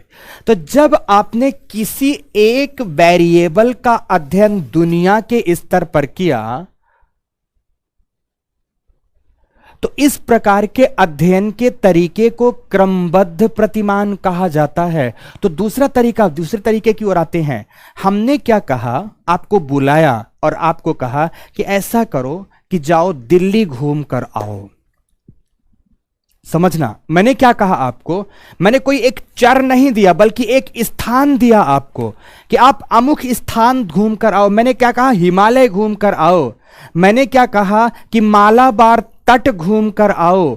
मैंने आपको कहा कि आप कोरोमंडल तट घूम कर आओ। मैंने कहा आपको कि जाओ अंडमान द्वीप, निकोबार द्वीप घूम कर आओ। मित्रों, काश की इतना बढ़िया व्यवस्था होती कि हम सब किसी एक भौगोलिक प्रदेश में ज्योग्राफी पढ़ते हुए कम से कम 3 से 4 भौगोलिक ट्रिप बनाते, ज्योग्राफिकल ट्रिप बनाते, और आप जब मेरे साथ किसी स्थान को देखने के लिए जाते ना, तो सच कहता हूं मित्रों, किसी स्थान को देखने का नजरिया क्या होता है, पर्वत कैसे देखे जाते हैं, पठार कैसे देखे जाते हैं, द्वीप कैसे देखे जाते हैं, सब कुछ आपको कुछ इस तरह से दिखाता कि मजा आ जाता। लेकिन मैंने कहा ना कि ये निगूढ़ा अर्थ हमारे और आपके बीच आड़े हाथ आता है। ये बड़ी खर्चीली प्रक्रिया होती है मित्रों। कैसे हम सब कहते हैं ना कि कैसे हम सब इन अपेक्षाओं को पूरा कर पाएंगे, तो मैं पढ़ाकर ही सारी बात आपको समझा दूंगा और समझाता हूं। हमने कहा कि जाओ अंडमान निकोबार द्वीप घूम कर आओ, और सपोज ये अंडमान निकोबार द्वीप है। आप लौट कर आ गए, और जब लौट कर आए तो मैं आपसे क्या पूछूंगा, ध्यान से सुनना। आपके पास यहां अंडमान निकोबार एक स्थान है, और अब मैं पूछूंगा जल्दी से मुझे बताओ वहां की भौगोलिक स्थिति कैसी है। आपसे क्या पूछूंगा, वहां की भौगोलिक स्थिति के बारे में बताओ। जब आप भौगोलिक स्थिति के बारे में बताओगे तो मैं पूछूंगा चलो जल्दी से वहां की जलवायु के बारे में बताओ। जब आप जलवायु के बारे में बताओगे तो मैं पूछूंगा वहीं के अपवाह तंत्र या नदी तंत्र के बारे में बताओ। जब आप अपवाह तंत्र के बारे में बता दोगे तो मैं बोलूंगा चलो वहां के मृदा तंत्र के बारे में बताओ। जब आप मृदा तंत्र के बारे में बता दोगे तो मैं पूछूंगा चलो जल्दी से बताओ वहां वनस्पतियां किस प्रकार की पाई जाती हैं, तो वनस्पतियों के बारे में बताओगे। जब इतना बता दोगे तो मैं बोलूंगा वहां कृषि कैसी है, वहां पर संसाधन और कौन कौन से हैं, तो अगर संसाधन उपलब्ध हैं तो वहां पर उद्योगों का विकास कैसा हुआ है, अगर उद्योग कुछ इस प्रकार से हैं तो वहां पर परिवहन के साधन क्या क्या हैं, अगर परिवहन का साधन कुछ ऐसा है तो वहां व्यापार किस प्रकार से हो रहा है, अगर व्यापार इस प्रकार से है तो मानव का जीवन कैसा है वहां पर। अर्थात आपके पास एक स्थान था। पहले बारे में आपके पास एक भौगोलिक चर था। क्या कहा मैंने, पहले वाले में एक भौगोलिक चर था और उस चर को आपने विश्व के स्तर पर पढ़ा है दोस्तों। तो जब एक ही चर को सारे विश्व के स्तर पर पढ़ा उसे बेसिकली हम कहते हैं क्रमबद्ध प्रतिमान। लेकिन दूसरे में एक स्थान है और उस स्थान में विविध भौगोलिक चरों को एक साथ पढ़ते हो। मैंने पूछा कि भौगोलिक स्थिति बताइए तो आपने बताया कि सर ये द्वीपीय क्षेत्र बेसिकली जो वलित पर्वत श्रेणी हिमालय है, हिमालय का दक्षिणी मुड़ा हुआ भाग है जो कि अंडमान सागर से ऊपर निकलकर द्वीपों के रूप में दिखाई देता है। मैं खुश हो गया।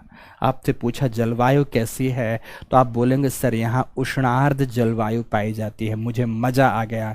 मैं पूछूंगा यहाँ पर अपवाह तंत्र कैसे है तो बोलोगे सर छोटी नदियाँ हैं, क्योंकि द्वीप के आकार छोटे हैं तो छोटी छोटी चंचल उच्च वेगमयी नदियाँ हैं। मुझे तो आनंद की अनुभूति हुई। तो मैं पूछूंगा मृदा तंत्र कैसा है तो बोलोगे पर्वतीय ढाल या द्वीपीय ढाल अधिक होने के कारण निच्छालित मिट्टी है सर, पर यहाँ पर सघन उष्णार्ध जलवायु में विकसित होने वाली आर्द्र पर्णपाती कुछ सदाबहार वनस्पतियों के सघन वन पाए जाते हैं।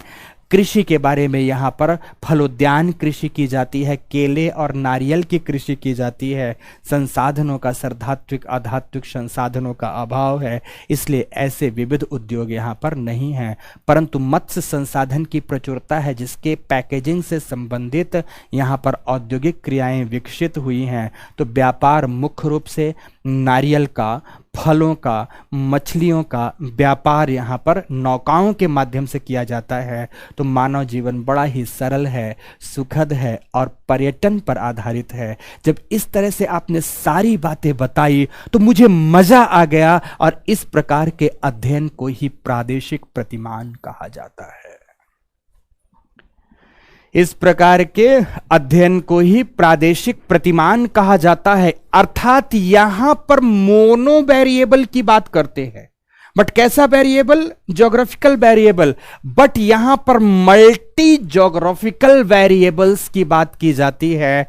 यहां पर एक आपको स्थान होता है और उस स्थान पर तमाम तरह की बातों का अध्ययन किया जाता है, तमाम प्रकार की बातों का अध्ययन किया जाता है। तो जब सेकंड पेपर में भारत का भूगोल पढ़ते हैं तो सपोज हमने उठा लिया कश्मीर घाटी और कश्मीर घाटी के बारे में हर जानकारियां इकट्ठी कर ली। हमने उठा लिया, यहां पर समझना, हमने उठा लिया मालवा का पठार और मालवा के पठार के बारे में हर जानकारी एकत्रित कर ली। हमने उठा लिया एक स्थान उड़ीसा का तटवर्ती क्षेत्र और उसके बारे में हर जानकारियां एकत्रित कर ली। तो जब इस प्रकार का अध्ययन करते हैं तो इसे क्या कहा जाता है? इसे प्रादेशिक प्रतिमान कहा जाता है। और अब आप मेरे परफेक्ट विद्यार्थी हुए, जिसे मैं पीठ थपथपाता हुआ बोलूंगा कि तत्वमसि वह तुम ही हो जिसे अब सफल होना है। और जैसे मैंने कहा तत्वमसि, आपके अंदर एक भाव पैदा हुआ कि अहम ब्रह्मास्मि, अर्थात वह मैं ही हूं जिसे सफल होना है। तो मित्रों, प्रतिमानों को समझो और जिस दिन प्रतिमान समझ में आया ना, उस दिन आपके अंदर से भाव पैदा होगा कि अब तो मुझे सफल होने से कोई नहीं रोक सकता, क्योंकि अहम ब्रह्मास्मि, मेरे सर ने भी कह दिया कि तत्वमसि वह तुम ही हो जिसे सफल होना है। तो यह तरीका होगा, तो इसे क्या कहेंगे? प्रादेशिक प्रतिमान कहेंगे। इसे हम रीजनल अप्रोच कहेंगे। तो अब अंतिम आते हैं, पारिस्थितिक प्रतिमान में आते हैं। पारिस्थितिक प्रतिमान में देखो, आप जानते हैं कि प्रकृति है, एक तरफ प्रकृति है, समझना, एक तरफ प्रकृति है मित्रों, और एक तरफ मानव है। प्रकृति है तो प्रकृति के दो प्रकार के घटक हैं, आप जानते हैं। प्रकृति के एक तरफ तो जैविक घटक हैं और दूसरे तरफ अजैविक घटक हैं। आप सभी जानते हैं प्रकृति दो प्रकार के घटकों के मेल से बनी है, जैविक घटक भी हैं और अजैविक घटक भी हैं। अब ध्यान से, अब कैसे इसे पारिस्थितिक प्रतिमान कैसे कहते हैं? प्रकृति में आप जानते हैं जैविक एवं अजैविक घटक दोनों एक दूसरे के मेल से एक पारितंत्र का निर्माण करते हैं। और ध्यान से, कोई भी पारितंत्र प्रदेश मानव को किस प्रकार से प्रभावित कर रहा है, तो मानव अपनी क्रियाओं से उस पारितंत्र प्रदेश को या उस प्रकृति को किस प्रकार से प्रभावित करती है। तो जब मानव एवं प्रकृति के अंतर संबंधों का अध्ययन की बात की जाती है तो उसे हम पारिस्थितिक प्रतिमान कहते हैं। जैसे हमने एक उदाहरण देने हैं यहां पर, और इस उदाहरण से ही आपको सब कुछ समझ में आ जाएगा, सब कुछ समझ में आएगा। देखो, जब तक आपने इतनी बातें की, यहां से हम इसे मिटा देते हैं, जब तक आपने इतनी बातें की, तो इतनी बातें मतलब वनस्पति तक की बातें की, तब भी ये प्रादेशिक प्रतिमान ही है मित्रों। मीन्स एक प्रदेश के तमाम भौतिक चरों का अध्ययन आपने कर लिया कि यहां पर मिट्टी कैसी है, यहां पर वनस्पति कैसी है, यहां पर समझ रहे हैं, यहां पर जीव जंतु कैसे हैं, यहां की जलवायु कैसी, यहां का अपवाह तंत्र कैसा है, सब कुछ आपने पढ़ा। यह भी प्रादेशिक प्रतिमान है कि एक ही स्थान पर तभी सभी भौतिक चरों को आपने पढ़ लिया। अभी तक तो प्रादेशिक प्रतिमान है, लेकिन जैसे ही यहां पर आप किसको प्रवेश करा दोगे? मानव को। और जैसे ही चर्चा शुरू हो जाएगी मानवीय क्रियाओं की, तो मानवीय क्रियाओं के साथ अब अध्ययन का जो तरीका है वह पारिस्थितिक प्रतिमान कहलाएगा कि मानव का पर्यावरण पर प्रभाव और पर्यावरण का मानवीय क्रियाओं पर प्रभाव किस प्रकार से पड़ा है कि दोनों एक दूसरे से अगाध रूप से अन्योन्याश्रित रूप से जुड़े हुए हैं, अगाध रूप से अन्योन्याश्रित रूप से जुड़े हैं, मतलब म्यूचुअली इंटरैक्टेड हैं। प्रकृति जो प्रदान की मानव वही किया, मानव ने जो किया प्रकृति ने उसमें सपोर्ट किया। जब इस प्रकार के अन्योन्याश्रयी संबंधों को पढ़ा जाता है तो मित्रों उसे क्या कहा जाता है? उसे पारिस्थितिक प्रतिमान का नाम दिया जाता है। किसका नाम दिया जाता है?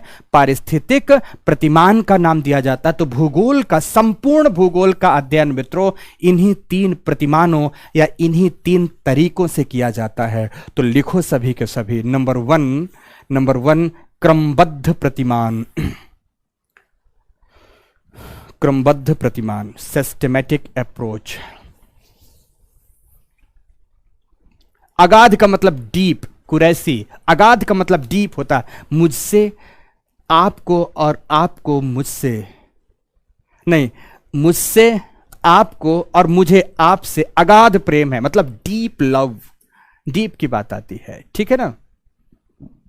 ओह, सर्वेश ने लिखा, तमाम बच्चों ने, रुद्र, कुरैशी, सभी बच्चों ने, ओह सभी वेरी गुड। शक्ति, आपके भी प्रश्न को देख लिया। महोदय जी, आप तो रूह रूह में एक अलग ही ज्योति जगा दी कि मानो फर्स्ट रैंक लाने में कोई नहीं रोक सकता। सर्विस, सच कहता हूं यार, मेरे रोए खड़े होते हैं। पढ़कर तो एक बार देखो, हर एक प्रश्न का जवाब ऐसा शानदार लिखने का तरीका दूंगा अगर आप करोगे बस, कि कोई नहीं रोक सकता। सर, आपसे पढ़ने के बाद आप जैसे ज्ञानी बन जाएंगे तो क्या आईएएस बनने के बाद भी आपसे मिल सकेंगे? पक्का अभिषेक, 100%। ओके कुरैशी, मोस्ट वेलकम मेरे दोस्त, मोस्ट वेलकम। सभी के सभी दोस्त, मेरे प्यारे दोस्तों, बहुत बहुत स्वागत है आपका। पढ़ो तो आप शानदार तरीके से, और ना केवल पढ़ो बल्कि पढ़ाओ भी लोगों को, पढ़ाओ भी लोगों को, अपने दोस्तों को भी पढ़ाओ। पढ़ो दोस्तों, ठीक है? तो चलो आओ यहां पर लिखो, पहला क्रमबद्ध प्रतिमान, इंग्लिश में सिस्टमैटिक अप्रोच। इंग्लिश बोलूंगा पक्का पक्का।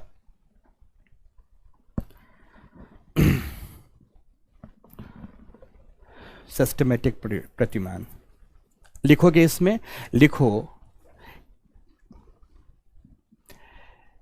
कि विषय को इस तरीके से पढ़ते समय, किस तरीके से मतलब क्रमबद्ध, विषय को इस तरीके से पढ़ते समय, इस तरीके से पढ़ते समय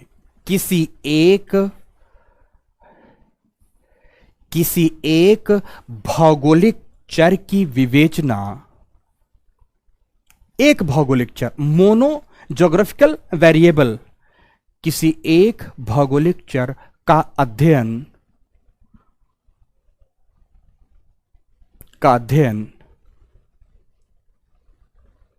पूर्णता से संपूर्ण विश्व के स्तर पर, संपूर्ण विश्व के स्तर पर किया जाता है, संपूर्ण विश्व के स्तर पर किया जाता, अर्थात यह इन्वर्टेड कॉमा में लिखेंगे, इंग्लिश में एक शब्द लिखेंगे, टॉपिकल इन नेचर, टॉपिक शब्द से बना, टॉपिकल इन नेचर। क्या लिखोगे? Topical in nature, inverted comma close कर दो, मतलब प्रकृति से कैसा होता है, टॉपिक वाइज टॉपिक होता है, टॉपिकल इन नेचर होता है, टॉपिकल इन नेचर होता है, नेचर होता, पूर्ण विराम लगाओ, जैसे मिट्टी, वनस्पति,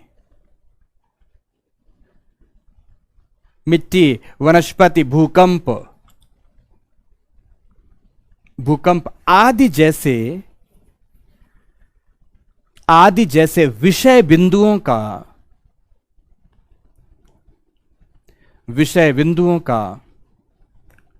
वैश्विक अध्ययन। एक कोई विषय बिंदु लिया और पूरे विश्व के स्तर पर पढ़ा, वैश्विक अध्ययन, पूर्ण विराम लगाकर प्रथम प्रश्न पत्र, आगे जानकारी भी छुपी होनी चाहिए, प्रथम प्रश्न पत्र, फर्स्ट पेपर, प्रथम प्रश्न पत्र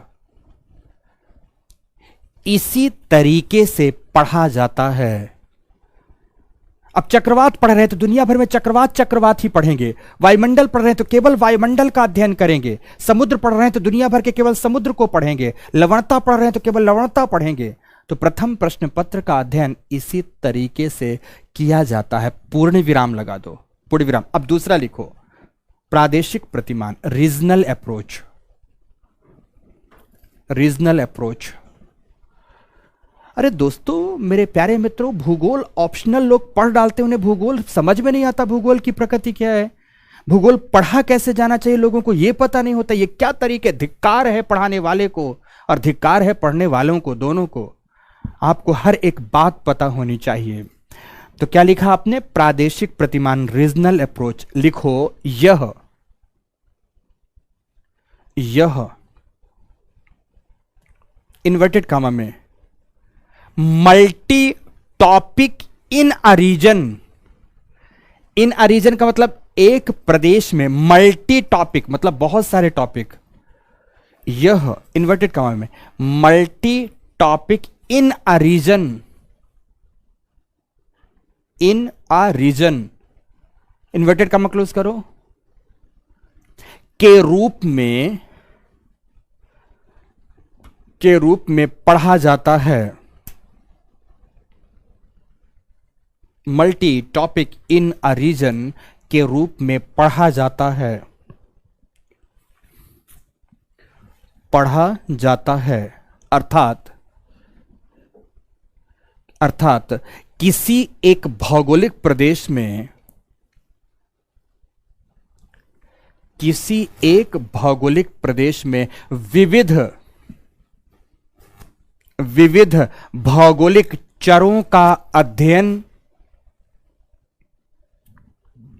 विविध भौगोलिक चरों का अध्ययन एक साथ करना, एक साथ करना। ये मल्टी टॉपिकल इन नेचर है, मतलब बहुत सारे टॉपिक एक ही स्थान पर पढ़ेंगे। बट पहला वाला क्या था, टॉपिकल इन नेचर था, मतलब एक टॉपिक का अध्ययन करना था। समझ में आई मेरी बात की नहीं, समझ में आई मेरी बात की नहीं। जैसे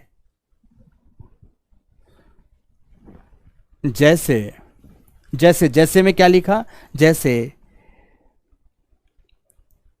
अब कोई एक उदाहरण दे देता हूं। जैसे प्रायद्वीपीय भारत, जो हमारा भारत का प्रायद्वीप है, प्रायद्वीपीय भारत की भौगोलिक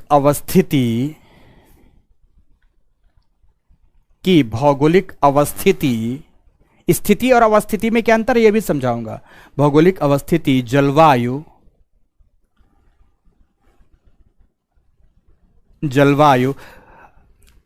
अपवाह तंत्र का मतलब नदी तंत्र, ठीक है ना। जलवायु, अपवाह तंत्र,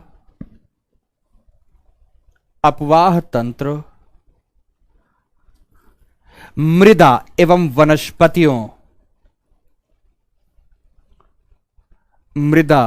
वनस्पतियों आदि का अध्ययन एक साथ किया जाना, एक साथ किया जाना। पूर्ण विराम। अभी इसका उदाहरण नहीं लिखा है, भारत के भूगोल में पढ़ेंगे कि नहीं। अब दूसरे तीसरे को भी लिखाते तब जाकर लिखेंगे, ठीक है ना। तो अब तीसरा बिंदु लिखो, पारिस्थितिक प्रतिमान। पारिस्थितिक प्रतिमान, इकोलॉजिकल अप्रोच। लिखो, जब भूगोल का अध्ययन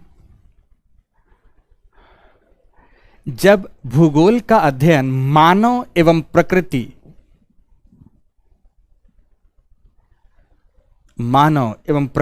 के मध्य, जब भूगोल का अध्ययन मानव एवं प्रकृति के मध्य के अंतर संबंधों के रूप में,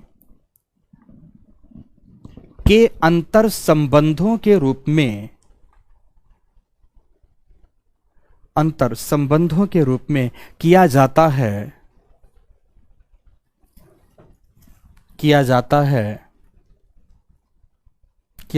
तो इसे पारिस्थितिक प्रतिमान कहा जाता है। पारिस्थितिक प्रतिमान कहा जाता। पूर्ण विराम लगाकर अब लिखेंगे एक बड़ी महत्वपूर्ण लाइन, लिखें भारत के भूगोल का अध्ययन, जो सेकंड पेपर है पूरा का पूरा, भारत के भूगोल का अध्ययन, भारत के भूगोल का अध्ययन प्रादेशिक एवं पारिस्थितिक प्रतिमान, प्रादेशिक एवं पारिस्थितिक प्रतिमान, प्रतिमान के तहत करते हैं, के तहत करते हैं। जैसे शानदार उदाहरण देता हूं, जैसे मान लो कि मैंने सभी कुछ पढ़ाया आपको हिमालय के बारे में, हिमालय के बारे में, तो हिमालय में आपने सबसे पहले क्या पढ़ा, देखना क्या पढ़ा आपने, उत्पत्ति पढ़ोगे आप हिमालय की, उत्पत्ति के बाद इसका हिमालय का विस्तार एवं विकास पढ़ोगे, विस्तार एवं विकास पढ़ोगे, फिर हिमालय की विशेषताएं पढ़ोगे ना, विशेषताएं, तो तमाम प्रकार की विशेषताएं में भौगोलिक विशेषताएं सबसे पहले होंगी, भौगोलिक विशेषताएं, तमाम भौगोलिक विशेषताएं, अपवाह तंत्र, जल स्रोत, जलवायु और सब कुछ पढ़ा आपने। फिर इसके बाद ध्यान से आप इसका जलवायविक महत्व आपने पढ़ा, फिर आपने हिमालय का सामरिक महत्व पढ़ा, ये कैसे हमारे लिए उत्तर में रक्षा दीवार की भांति, संतरी की भांति, प्रहरी की भांति खड़ा है, तो सामरिक महत्व पढ़ा आपने। हिमालय का पारिस्थितिक महत्व आपने पढ़ा, हिमालय का पारिस्थितिक महत्व पढ़ा, हिमालय का आपने आर्थिक महत्व पढ़ा आपने, हिमालय का आपने सामाजिक महत्व पढ़ा आपने। तो ये जब आप पढ़ रहे हैं तो इस प्रकार से जो अध्ययन कर रहे हैं, आपके पास एक ही चर था, चर मतलब राज सिंह इकाई, कोई एक भौगोलिक इकाई था, और आपने उसी भौगोलिक इकाई के संदर्भ में तमाम प्रकार की बातें की। और जब ये तमाम बातें कर रहे हैं तो मानव के संदर्भ में रक्षा दीवार की भांति है, मतलब भारत की रक्षा कैसे कर रहा है, पारिस्थितिकी महत्व उसका कैसा है, यहाँ किस प्रकार का जीव जंतु वनस्पतियां हैं, जड़ी बूटियां हैं, उन सब का मानव के लिए महत्व क्या है, आर्थिक महत्व क्या है, सामाजिक महत्व क्या है, सांस्कृतिक महत्व हिमालय का क्या है। भारत में हिमालय एक सांस्कृतिक अंग भी है, तो सांस्कृतिक महत्व क्या है। जब ये तमाम प्रकार की आप बात कर रहे हैं हिमालय के संदर्भ में, तो यह प्रादेशिक पारिस्थितिक प्रतिमान कहलाएगा। क्या कहलाएगा मित्रों? प्रादेशिक पारिस्थितिक प्रतिमान कहलाएगा। कहलाएगा या नहीं कहलाएगा? तो इस प्रकार से पूरे खंडों का अध्ययन करेंगे। आपने सपोज उदाहरण के लिए अब नई नई चीजें उठा लेते हैं। सपोज आप लक्षद्वीप उठा लिए, अब लक्षद्वीप उठा लिए और उसके बारे में कुछ इसी तरह से सारी बातें पढ़ रहे हो। आपने पूर्वांचल पहाड़ियां उठा लिया, आपने पश्चिमी घाट उठा लिया और उसके बारे में सब कुछ इसी तरह से पढ़े जा रहे हो। और पढ़ना ही है, पढ़ने का तरीका ही यही होता है। देखो अब आपको एक और बात बताऊं, आज से पहले आप लोगों ने क्या पढ़ा होगा, कई बार कई शिक्षक ऐसे होते हैं जिन्होंने अगर पर्वत पढ़ाया ना, तो भारत के सारे पर्वत, ये पर्वत है, ये पर्वत है, ये पर्वत है, ये पर्वत है, ये पर्वत है, ये पर्वत है, ये पर्वत है, ये पर्वत है, ये पर्वत है, ये पर्वत है, और ले आकर यहां तक दक्षिण भारत में कन्याकुमारी तक के सारे पर्वतों को पढ़ा दिया। मित्रों, जब मैंने कह दिया कि भारत के भूगोल को क्रमबद्ध रूप से पढ़ा ही नहीं जाता, तो क्यों ऐसा पढ़ते हो भाई? ब्लंडर क्रिएट कर दिया। पर पढ़ाने वाले को ही नहीं पता तो क्या करेगा वो? पढ़ाने वाले को ही नहीं पता दोस्तों किस प्रतिमान से पढ़ाना है। अगर पर्वत पढ़कर पूरे पर्वत को समाप्त किया, इसका मतलब है कि एक चर आपने पर्वत लिया और केवल पर्वत पढ़ा। और भारत के भूगोल को ऐसा नहीं पढ़ा जाना चाहिए। कई बार देखोगे ऐसे ही एक आदमी उठाएगा नदी और पूरे भारत की नदियां पढ़ा डालेगा, बच्चे खुश कि सर आपने पूरी नदियां कंप्लीट करवा दी। अरे पागल बच्चों, और टीचर को तो मैं गधा भी कह सकता हूं, गधे टीचर, तुझे ऐसा नहीं कराना चाहिए था। बच्चों के लिए अपराध कर दिया, बच्चों के लिए पाप कर दिया तूने। तुझे तो एक रीजन उठाना है, एक प्रदेश उठाना है। जस्ट सपोज भारत को 5 भौगोलिक प्रदेशों में बांट दो। उत्तर का हिमालय का पर्वतीय प्रदेश, उत्तर का विशाल जलोढ़ मैदान का क्षेत्र, तो प्रायद्वीपीय भारत, तो तटीय मैदान और द्वीप समूह बांट दिया। और बांट कर अब एक एक को उठाओ। सपोज आपने उठा लिया तटीय मैदान। अब तटीय मैदान के बारे में सारे अप्रोच पढ़ना है। तटीय मैदान की उत्पत्ति कैसे हुई, इसका विस्तार कैसा है, इसकी जलवायु कैसी है, इसकी मिट्टी कैसी है, इसकी वनस्पति वनस्पतियां कैसा है, इसका आर्थिक महत्व कैसा है, यहाँ के लोगों का जनजीवन और आदिवासी इकाइयां कैसी हैं, यहाँ की सांस्कृतिक जीवन की विशेषताएं क्या हैं, इस प्रकार से पढ़ना है दोस्तों। और जब आप इस प्रकार से पढ़ोगे तो आपकी लेखनी भी अनवरत धारा प्रवाह रूप से चलेगी और आप शानदार मार्क्स लाओगे। यह तरीका आपको अपनाना है। समझ में तो आ गई मेरी पूरी बात की नहीं?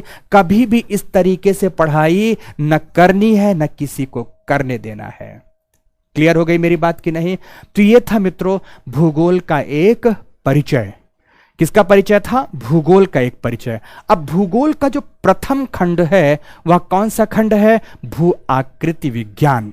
कौन सा खंड है मित्रों? भू आकृति विज्ञान। तो इसी के साथ अब सभी के सभी लोग हेडिंग डालेंगे, लिखें भू आकृति विज्ञान। हिमालय के उदाहरण में तो लिख लिया ना, हिमालय के उदाहरण में जैसे हिमालय में अमुख अमुख अमुख बातें पढ़ते हैं, यही उदाहरण लिख लें।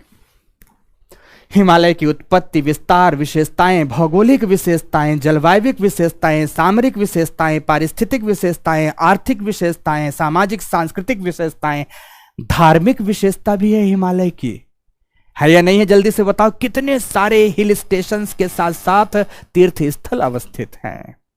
अमरनाथ है, तो मित्रों हेमकुंड साहिब भी है हिमालय में, तो हजरत बल की दरगाह भी है हिमालय में, तो हिमालय क्षेत्र में ही बद्रीनाथ और केदारनाथ स्वामी भी हैं, तो हिमालय क्षेत्र में तवांग जैसा पवित्र स्थल भी अवस्थित है, धार्मिक महत्व भी है। तो ये तमाम बातें हुई मित्रों, ये पारिस्थितिक और प्रादेशिक अध्ययन का तरीका हुआ। तो अब आगे बढ़ते हैं, सभी के सभी लोग हेडिंग डालेंगे जियोमॉर्फोलॉजी, भू आकृति विज्ञान। भू आकृति विज्ञान, जियोमॉर्फोलॉजी, ये पहला पाठ्यक्रम का आपका अंग।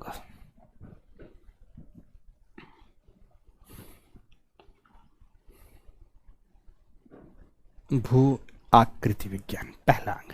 सबसे पहले आप सभी जिस सुपर अलमाइटी को आप मानते हो उसी सुपर अलमाइटी को प्रणाम करिए।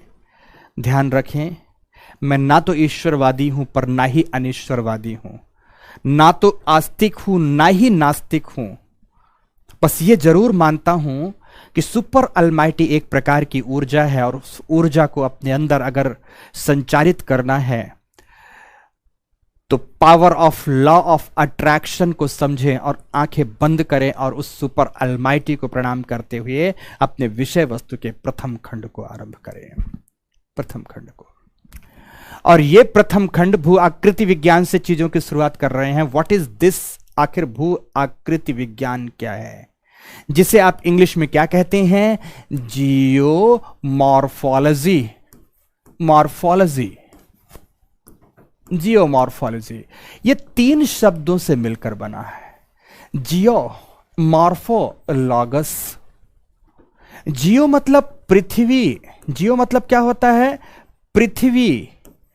मॉर्फोस का मतलब होता है रूप, और लॉगस का मतलब होता है अध्ययन। लॉगस का मतलब क्या होता है? स्टडी, विवेचना। विवेचना होता है, अध्ययन है, इसका मतलब क्या है? विवेचना है।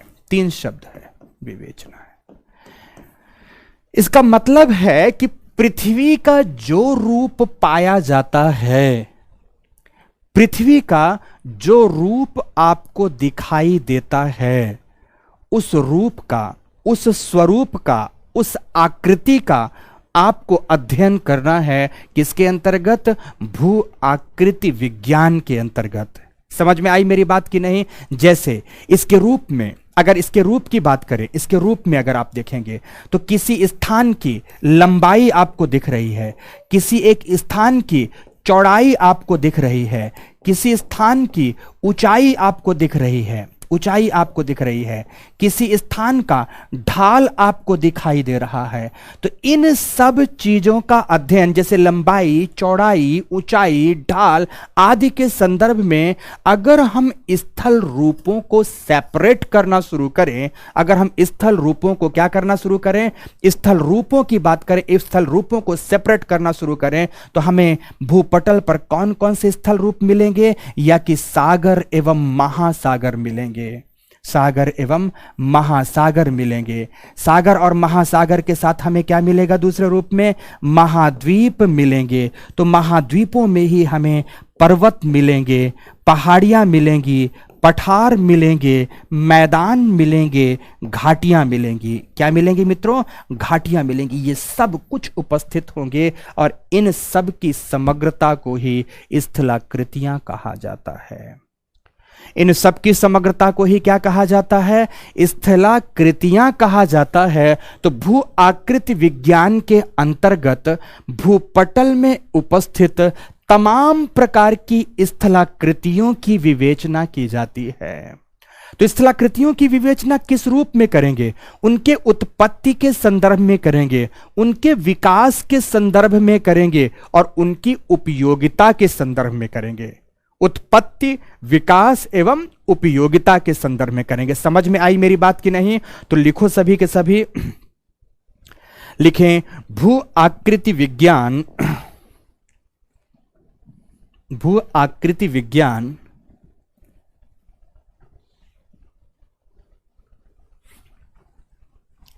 भौतिक भूगोल से संबंधित। अरुण कुमार दिवाकर, मोस्ट वेलकम मेरे दोस्त। तो भौतिक भूगोल से संबंधित वैसा विज्ञान है, वैसा विज्ञान है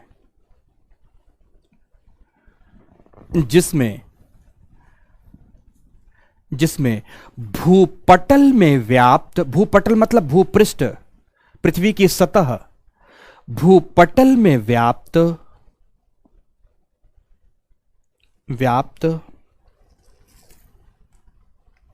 विभिन्न स्थल रूपों,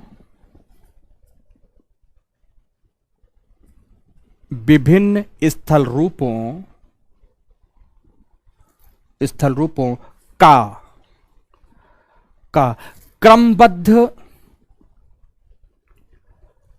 क्रमबद्ध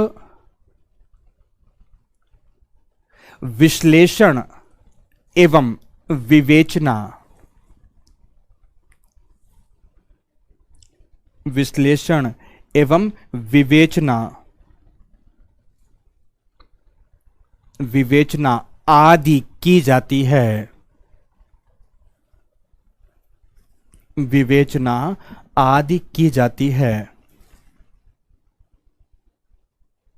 आदि की जाती है। विवेचना की जाएगी, विश्लेषण किया जाएगा। किसका? स्थल रूपों का अध्ययन किया जाएगा, स्थलाकृतियों का अध्ययन किया जाएगा। स्थल रूपों को ही क्या कह दिया हमने? स्थलाकृतियां कह दिया, स्थलाकृतियां कह दिया। समझ में आ गई मेरी बात की नहीं? अब इन स्थलाकृतियों का मैंने नाम क्यों नहीं लिखाया? राजेश सर आपने अधर्म कैसे कर दिया? तो अधर्म नहीं था, आगे का तरीका था। कौन सा तरीका है? तो लिखो, पैरा चेंज करते हुए लिखो। अभी आपको केवल मैंने आपको केवल परिभाषा लिखाई, तो आगे की बात करता हूं। तो लिखें कि एक विद्वान है, बहुत महत्वपूर्ण है, इनका नाम एक बार लिखें और याद करें। सैलिसबरी महोदय ने, क्या नाम लिखेंगे इनका? सैलिसबरी महोदय ने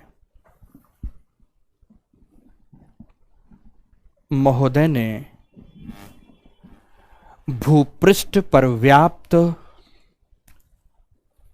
रिंकू अभी बोल लें दे, फिर थोड़े दिनों बाद फास्ट बोलेंगे। तो भूपृष्ठ पर व्याप्त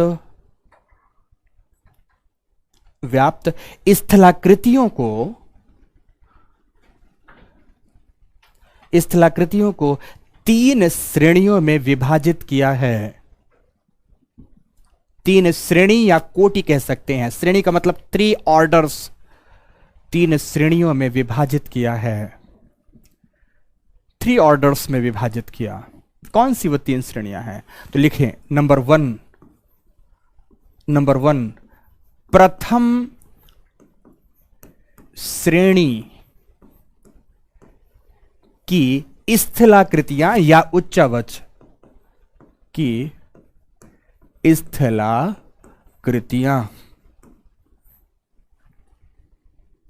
स्थलाकृतियां, इसी को उच्चावच भी लिख सकते हैं। उच्चावच का मतलब होता है ऊंचाई, गहराई, ढाल, चौड़ाई, लंबाई की विवेचना। ऊंचाई, गहराई, ढाल, समझ रहे हैं मेरी बात की नहीं, चौड़ाई आदि की विवेचना जब करेंगे तो उच्चावच हो जाएगा। तो प्रथम श्रेणी की स्थलाकृतियां, लैंडफॉर्म ऑफ फर्स्ट ऑर्डर, है ना, स्थलाकृतियां। तो इन्हें क्या क्या होती है प्रथम श्रेणी की स्थलाकृतियां? तो लिखेंगे इसमें से महाद्वीप एवं महासागर, महाद्वीप एवं महासागर,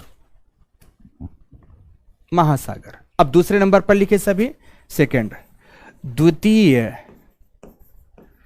श्रेणी की स्थलाकृतियां, द्वितीय श्रेणी की स्थलाकृतियां। इसमें क्या लिखेंगे? पर्वत, पहाड़ियां, पठार, मैदान, घाटियां आदि, घाटियां आदि। द्वितीय श्रेणी की स्थलाकृतियां, इनको सेकेंड ऑर्डर में रखा इन्होंने, सेकेंड ऑर्डर में। फिर तीसरा लिखें, तृतीय श्रेणी की स्थलाकृतियां। उच्चावच भी लिखा है, वही है, तृतीय श्रेणी की स्थलाकृतियां। लिख दिया हेडिंग। अब लिखने से पहले मेरी बात सुन लो, समझ लो। जो स्थलाकृतियां होती हैं, इनके निर्माण के भी कुछ तो कारक होंगे। अगर मैं हूं पृथ्वी पर तो मेरे पैदा होने के कारण मेरे माता पिता हैं। आप हैं तो आपके पैदा होने के कारण आपके माता पिता हैं। तो ये बने हैं तो इनके बनने के कारण इनके माता पिता तो होंगे। आखिर तुम्हारा माता पिता कौन है भाई? तो मित्रों ध्यान से सुनना, इनके माता पिता जो प्रथम और द्वितीय श्रेणी की स्थलाकृतियां हैं, इनके माता पिता पृथ्वी के अंदर से काम करने वाली शक्तियां हैं। अब ये अंदर से काम करने वाली शक्तियां कौन सी हैं? अभी मैंने पढ़ाया नहीं है, पढ़ाऊंगा। पृथ्वी के अंदर से कार्य करने वाली शक्तियां हैं। इसका मतलब है अंतर्जात बल या अंतर्जात शक्तियां, अंतर्जात बल या शक्तियां। अभी हमने नहीं पढ़ाया पर आगे पढ़ाऊंगा। पृथ्वी के अंदर से शक्तियां कुछ कार्य कर रहे हैं। जैसे भूकंप अंदर से उत्पन्न हो रहा है, ज्वालामुखी अंदर से उत्पन्न हो रहा है, प्लेटों का संचलन अंदर की शक्ति की वजह से हो रहा है। अब ये कैसे अंदर है मैं समझाऊंगा, कोई और नहीं, राजेश मिश्र सर अक्षर समझाएंगे आपको, अक्षर समझाओगे। विवेचना का मतलब है क्रमवार किसी बात को बताना, शक्ति। आपके प्रश्न का जवाब तो अंतर्जात बल है, अंतर्जात शक्तियां हैं। अंतर्जात शक्तियों के प्रभाव से इनकी उत्पत्ति होती है। लेकिन जो तृतीय श्रेणी की स्थलाकृतियां होती हैं, इनके कारण बाहर हैं, इनके कारण अंदर नहीं है। पृथ्वी के अंदर इनके माता पिता नहीं छुपे हैं, इनके माता पिता बाहर हैं। इनके माता पिता चूंकि बाहर हैं तो बहिर्जात बल इनके कारक होंगे। कौन होंगे? बहिर्जात बल इनके कारक होंगे। और बहिर्जात बल में विभिन्न प्रकार की अपक्षय एवं अपर्दनकारी शक्तियां होंगी। जैसे बहिर्जात बलों में नदियां हैं, नदियां क्या क्या निर्मित कर सकती हैं?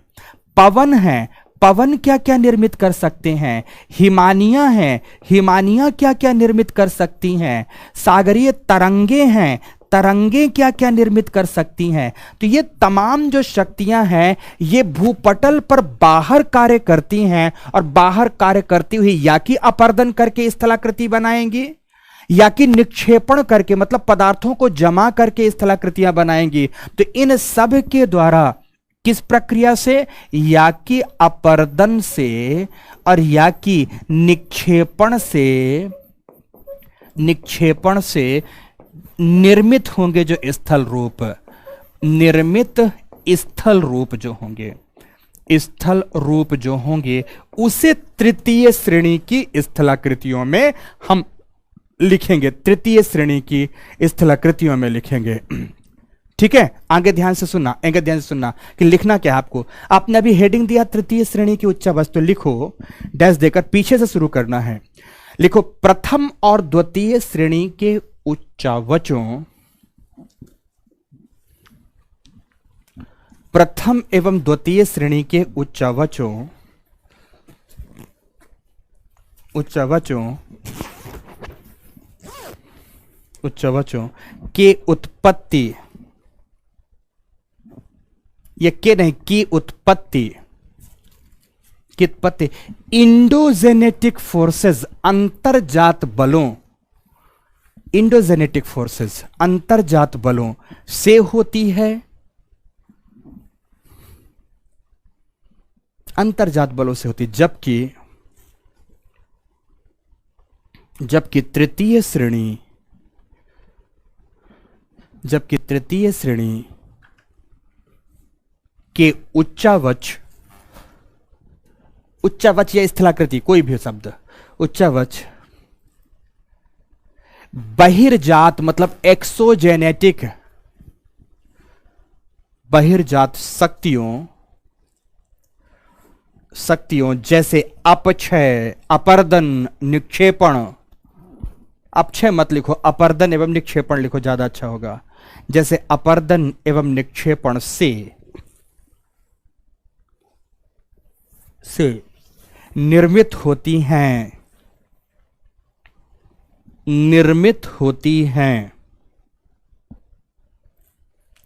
अपक्षय एवं अपर्दन से निर्मित होती हैं। अब अपक्षय एवं अपर्दन कौन करते हैं, लिखें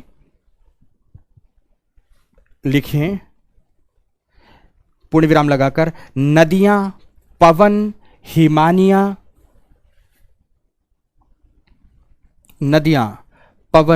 हिमानियां, सागरीय तरंगे एवं भूमिगत जल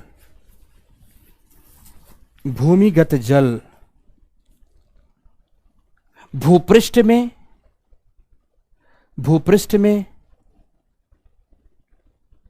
विभिन्न प्रकार के दृश्य भूमियों को, नदी को देखोगे तो घाटी बना देगी, तो किनारे पर अवसादों के जमाव से तटबंध बना देगी, तो विभिन्न प्रकार के दृश्य भूमियों को निर्मित करते, विभिन्न प्रकार के दृश्य भूमियों को निर्मित कर देंगे। आप लोगों ने कभी पढ़ा होगा, जैसे नदियां वी आकार की घाटी बनाती हैं, एक ऐसी घाटी बन गई, सपोज मित्रों पढ़ा होगा आपने कि नदियां अपर्दन करती हुई वी आकार की घाटी बनाती, तो एक ये घाटी बन गई। तो नदियां अपर्दन और निक्षेपण करती हुई जलमार्ग को विसर्पित करती हैं और दोनों किनारों पर तटबंधों का निर्माण करती हैं। सपोज ये नदी की धारा का प्रवाह है और नदी की धारा के प्रवाह के दोनों किनारों पर आपने देखा होगा उठा किनारा जो होता है, तो इसे हम तटबंध कहते हैं, तो जो ये सब स्थलाकृतियां बनती हैं ना, इन सब की चर्चा करनी है, हमें ढेर सारी स्थलाकृतियां बनती हैं। प्रश्न भी आया है, एग बास्केट टोपोग्राफी, सीधा सीधा पूछा है, एग बास्केट टोपोग्राफी, अंडे के आकार की स्थलाकृति, अंडे के टोकरी की स्थलाकृति, और आपको लिखना है उसमें से 150 शब्द लिखना है, मार्क्स आएगा आपका। एक प्रश्न पूछा है, coral coast and bar coast मतलब तटीय स्थलाकृति से प्रश्न पूछ लिया, तो सीधा सीधा प्रश्न पूछता है मित्रों, यूपीएससी यहां से सीधा आपसे प्रश्न पूछता है और इन प्रश्नों के जवाब आपको मुझसे बात करने के लिए करनी होगी। रुद्र ने कहा है सर पानी तो पी लीजिए। सच कहते हैं मित्र, भूल ही गया, गर्म करवा के रखवाया था और भूल गया, अब तो ठंडा भी हो गया। रहने दे लक्ष्मण, कोई जरूरत नहीं है भाई। तो इस तरह से ये तमाम स्थलाकृतियों का अध्ययन करना है, तमाम स्थलाकृतियों का हमें अध्ययन करना है एक एक करके। तो आपने क्या पढ़ा, भू आकृति विज्ञान को परिभाषित किया और भू आकृति विज्ञान को परिभाषित करते हुए बताया आपने कि इसमें विभिन्न प्रकार की स्थलाकृतियों का अध्ययन किया जाता है। अब अध्ययन तो करोगे, लेकिन किस किस, अब इसमें भी बात करना है अध्ययन के रूप क्या होंगे, अब इसमें अध्ययन के तरीके क्या होंगे, अब इसमें अध्ययन का क्षेत्र क्या होगा, स्कोप क्या होगा। तो लिखें, पैरा चेंज करते हुए लिखें भूगोल, पैरा चेंज करते हुए लिखना भूगोल या भू आकृति विज्ञान, भूगोल या भू आकृति विज्ञान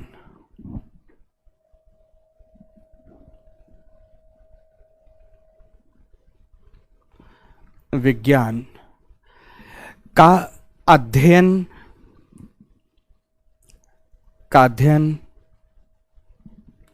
दो संदर्भों में किया जाता है, दो संदर्भों में किया जाता है।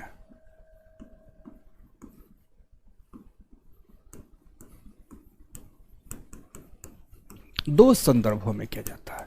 अब कौन से दो संदर्भ हैं? नंबर 1 कालखंड के संदर्भ में,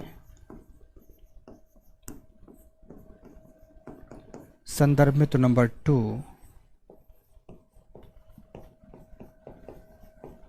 अवस्थिति के संदर्भ में, कालखंड के संदर्भ में, अवस्थिति के संदर्भ में। अब इसे समझो, देखो मान लो आज आप जानते हैं कि आज हिमालय आपके सामने यहां पर एकदम सिर उठाए हुए खड़ा है और हिमालय की 3 श्रेणियां हैं, जिसमें से एक है ग्रेटर हिमालय, एक है मिडिल हिमालय और एक है शिवालिक, जिसे हम आउटर हिमालय भी कहते हैं। 3 श्रेणियां हैं। जैसे मैं हिमालय की बात करूंगा तो आप सबसे पहले पूछोगे सर हिमालय कहां है, पूछोगे या नहीं पूछोगे कहां है? तो जैसे कहां का जवाब दिया तो ये आ गया अवस्थिति, कि कहां पर है तो ये क्या जवाब हो गया? अवस्थिति। तो आप पूछोगे सर हिमालय कब बना, हिमालय कब बना? तो ये हो गया कालखंड या समय हो गया। पूछोगे कि नहीं? तो मैं बोलूंगा हिमालय टर्शियरी कालखंड में बना। तो फिर आप आगे भी पूछोगे किस प्रक्रिया से बना, तो फिर बात आ जाती है मित्रों प्रक्रिया। तो कालखंड के संदर्भ में, अवस्थिति के संदर्भ में, तो तीसरा बिंदु और भी लिख सकते हैं, एक कालखंड के संदर्भ में, अवस्थिति के संदर्भ में एवं प्रक्रिया के संदर्भ में, प्रक्रिया के संदर्भ में 3 चीजों की बात करेंगे। कालखंड की बात करेंगे, अवस्थिति की बात करेंगे, तो प्रक्रिया की बात करेंगे। आप लिखेंगे कैसे बना, कैसे बना। अब कैसे बना में क्या समझाएंगे आप? प्रक्रिया समझाएंगे दोस्तों। ये सब लिखते जाइएगा आप साइड में। क्या समझाइएगा? प्रक्रिया समझाइएगा। कोई भी आप उठा लीजिए, कुछ भी घटना उठा लीजिए, कोई तटीय मैदान उठा लेंगे। सपोज मैंने आपसे कहा कि कोंकण तट है, तो आप पूछोगे सर कहां पर है? तो मैं बोलूंगा मुंबई तो जानते हो, महाराष्ट्र तो जानते हो, तो महाराष्ट्र का तट। सर ये कोंकण तट कब से है? जब से प्रायद्वीप है। सर ये कैसे बना है? तो सागरीय तरंगों के निक्षेप से बना है। पूछोगे या नहीं पूछोगे? यही जवाब मुझे देने होंगे, यही तमाम जवाब देने होंगे। तो कहां की बात होगी तो अवस्थिति, कब की बात होगी तो समय, और कैसे बना तो प्रक्रिया की बात होगी। समझ में आ गई मेरी बात की नहीं? तो पूरे भू आकृति विज्ञान में किसी भी भौगोलिक परिघटना को इन 3 ही संदर्भों में पढ़ा जाता है। कालखंड, अवस्थिति एवं प्रक्रिया के संदर्भ में पढ़ा जाता है। और मित्रों अब हमें इस कालखंड का ही अध्ययन अगली कक्षा में करना है। शुरू हमें कहां से करना, एकदम सीधे पाठ्यक्रम में आप आ गए भूआकृति विज्ञान में। शुरुआत हमें कहां करनी है, कहां से करनी है, कालखंड से करनी है। और ये कालखंड जो सिलेबस का डायरेक्ट पार्ट तो नहीं है, लेकिन बच्चों को याद करने में बड़ा कठिन लगता है, टीचर्स को पढ़ाना समझाना भी कठिन लगता है। लेकिन नहीं, आप मुस्कुराते हुए हौले हौले से पढ़ेंगे और खूब मजा आएगा मित्रों, खूब मजा आएगा। ठीक है ना। कुछ बच्चों ने पूछा स्थिति और अवस्थिति में क्या अंतर है। ये तो अब आज नहीं, अब अगली कक्षा में ही आप पढ़ोगे, अगली कक्षा में। तो इस तरह से कालखंड पढ़ेंगे कि हमारे पृथ्वी की उत्पत्ति किस तरह से आज से 4.5 अरब वर्ष पहले हुई थी। तो तब से लेकर आज तक, जो जीएस में पढ़ा उससे कहीं बहुत अलग, तब से लेकर आज तक के कालखंड में किस प्रकार से तमाम घटनाएं घटित हुई, उन कालखंडों के निर्धारण के आधार क्या हैं। तो पढ़ाऊंगा कि व्हाट इज द यूनिफॉर्मेटिज्म लॉ, एक रूपतावाद का नियम क्या होता है। What is the principle of funnel succession and super imposition, और इसके आधार पर चट्टानों की आयु कैसे निर्धारित की जाती है। आखिर पृथ्वी कितने साल पुरानी है, इसका ज्ञान हमें कैसे हुआ। इन तमाम बातों का, ये सब जीएस में नहीं पढ़े हो आप, यहां तो आप परफेक्ट बनकर निकलना है ना आपको, कि पृथ्वी की आयु कैसे निकाली गई। ये सब बातें आपको अगली कक्षा में सिखाऊंगा मेरे प्यारे दोस्तों। लेकिन आज समय हो रहा है, तो समय की समाप्ति से पूर्व आपको बताऊं, देखो कैसे कोई करंट्स की घटना को आप रिलेट करोगे अपने टॉपिक से। आपने न्यूज़पेपर उठाया और मुझे न्यूज़पेपर उठाते ही 2-3 खबरें लगी जो कि मुझे समझानी है, कैसे रिलेट करना भी तरीका सिखाते, फिर घटना को जुड़वाएंगे भी आपसे। हाँ, जुड़वाएंगे भी। जैसे आपने पहली ही खबर पढ़ी इस अखबार में, खबर पढ़ी दैनिक जागरण के राष्ट्रीय संस्करण में, अब 1 जनवरी तक तैयार हो जाएगा राम मंदिर, आपके काम का नहीं। लेकिन दूसरा, कैसे चीजें निकालनी हैं।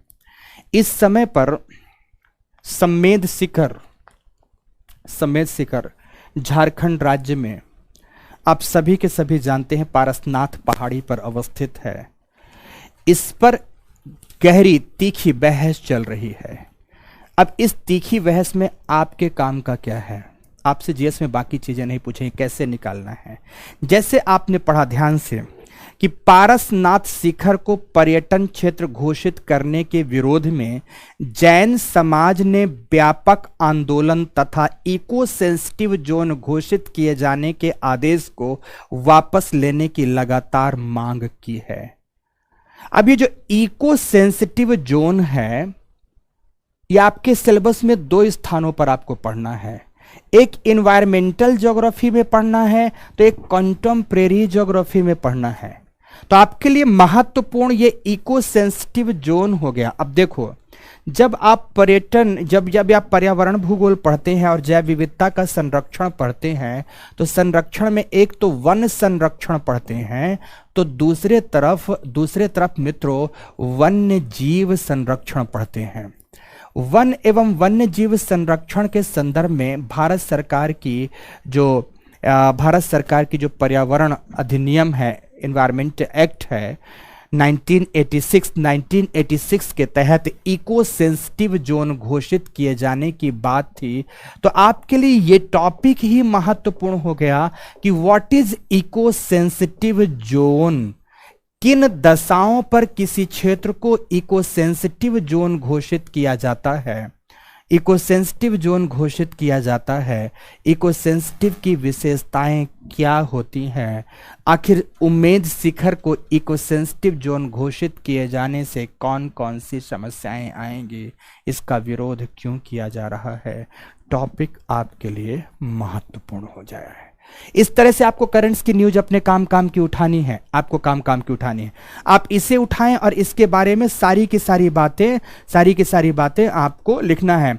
इसमें लिखा भी है कि पर्यावरण संरक्षण अधिनियम इन्वायरमेंटल प्रोटेक्शन एक्ट जो आया हुआ है 1986 के तहत, यह निगरानी समिति इको सेंसिटिव जोन की अधिसूचना के प्रावधानों को सख्ती से अनुपालन करने को लेकर गठित की गई समिति इत्यादि की बात की गई। तो ये आपको सारी की सारी बातें आपके लिए महत्वपूर्ण हो गई। इन्वायरमेंटल प्रोटेक्शन एक्ट, जिसे हम लोग EPA बोलते हैं, 1986 कहते हैं, इसे भी आपको जानना है। तो पर्यावरण नीति भी जाननी है जो 2006 की है। जैसे पर्यावरण अधिनियम के संदर्भ में कोई बात आ गई तो भारतीय पर्यावरण नीति जो है 2006 में आई है, एनवायरमेंटल पॉलिसी है, उसको भी आपको जानना और ये महत्वपूर्ण हो गया। और इसको जोड़कर अपने विषय से बढ़िया से आपको लिखना है उदाहरण के साथ। एक तो आपके लिए ये हो गया। अब दूसरा, आपका जो सेटलमेंट ज्योग्राफी है, कैसे कैसे आपको खबरों से जोड़ना है।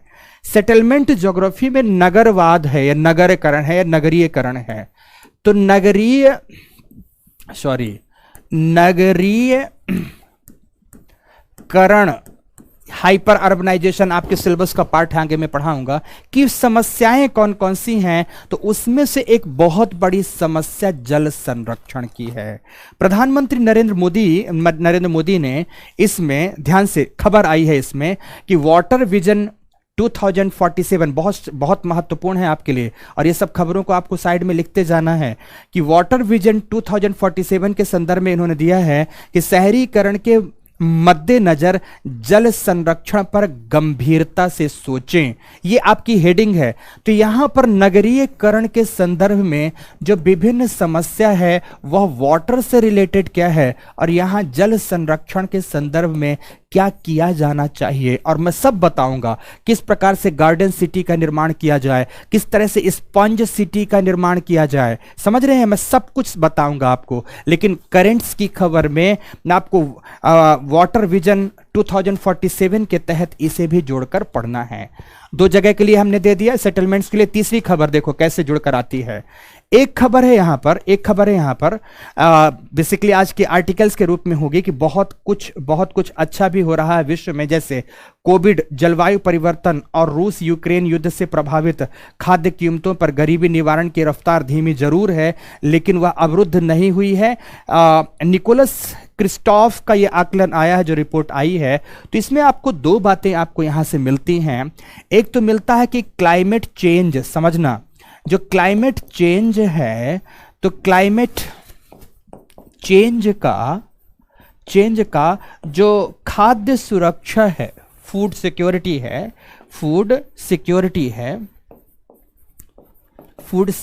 है, इस पर क्या प्रभाव पड़ रहा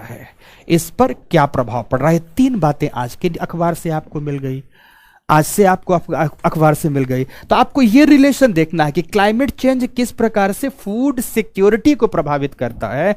फूड सिक्योरिटी भारत की में स्थिति आज की डेट में क्या है, आपको एक ये टॉपिक मिल गया। तो इस तरह से आपको डेली टू डेली टॉपिक निकाल के, और बाकी अखबार आज का आपके बिना काम का है, रद्दी का कूड़ा है, कोई मतलब का नहीं। तो इस तरह से आप खबरों को भी डेली जोड़कर आप देखते जाएंगे। मित्रों, आज जितना अधिक से अधिक संभव था वो तमाम बातें मैंने आपको पढ़ा दी, विषय में पूरी तरह से प्रवेश करा दिया। अगली कक्षा में सीधे हम लोग पहुंचेंगे कि पृथ्वी के आयु के निर्धारण के आधार क्या थे, जिसमें से रेडियो डेटिंग मेथड, तो कॉस्मोलॉजिकल मेथड, तो फनल सक्सेशन मेथड, तो यहां पर रॉक सुपर इंपोजिशन मेथड, तथा इसके साथ साथ एक रूपतावाद का नियम, what is the law of uniformitarianism आदि की चर्चा करते हुए, शानदार एक नियम शानदार है जो आपके दैनिक जीवन से जुड़े हुए होंगे। इन सब पर चर्चा करते हुए हम अपने जियोलॉजिकल टाइम स्केल पर प्रवेश करेंगे। लेकिन मित्रों, आपकी कक्षा सैटरडे और संडे नहीं होनी है, बात मेरी संस्था से हुई है। वीक में 5 डेज ही होनी है, मंडे टू फ्राइडे। एक दिन का हालांकि नुकसान हुआ है कुछ वजह से, पर कोई बात नहीं है। हम लोग मंडे से अपने टॉपिक को स्टार्ट करेंगे। तब अगर आपको मेरे साथ उपस्थित होना है तो आपको एडमिशन प्रोसीजर को फॉलो करते हुए ही उपस्थित होना होगा। तो सभी एडमिशन प्रोसीजर को फॉलो करें दोस्तों। एकदम नई दिशा और दशा पर ले जाकर ऑप्शनल सब्जेक्ट आपको पढ़ाएंगे। आज की इस कक्षा में इन्हीं बिंदुओं के साथ क्लास को समाप्ति देता हूं। धन्यवाद मित्रों, मिलते हैं मंडे अपने एकदम एग्जैक्ट नियत समय पर। धन्यवाद, बहुत बहुत धन्यवाद दोस्तों, बहुत बहुत धन्यवाद।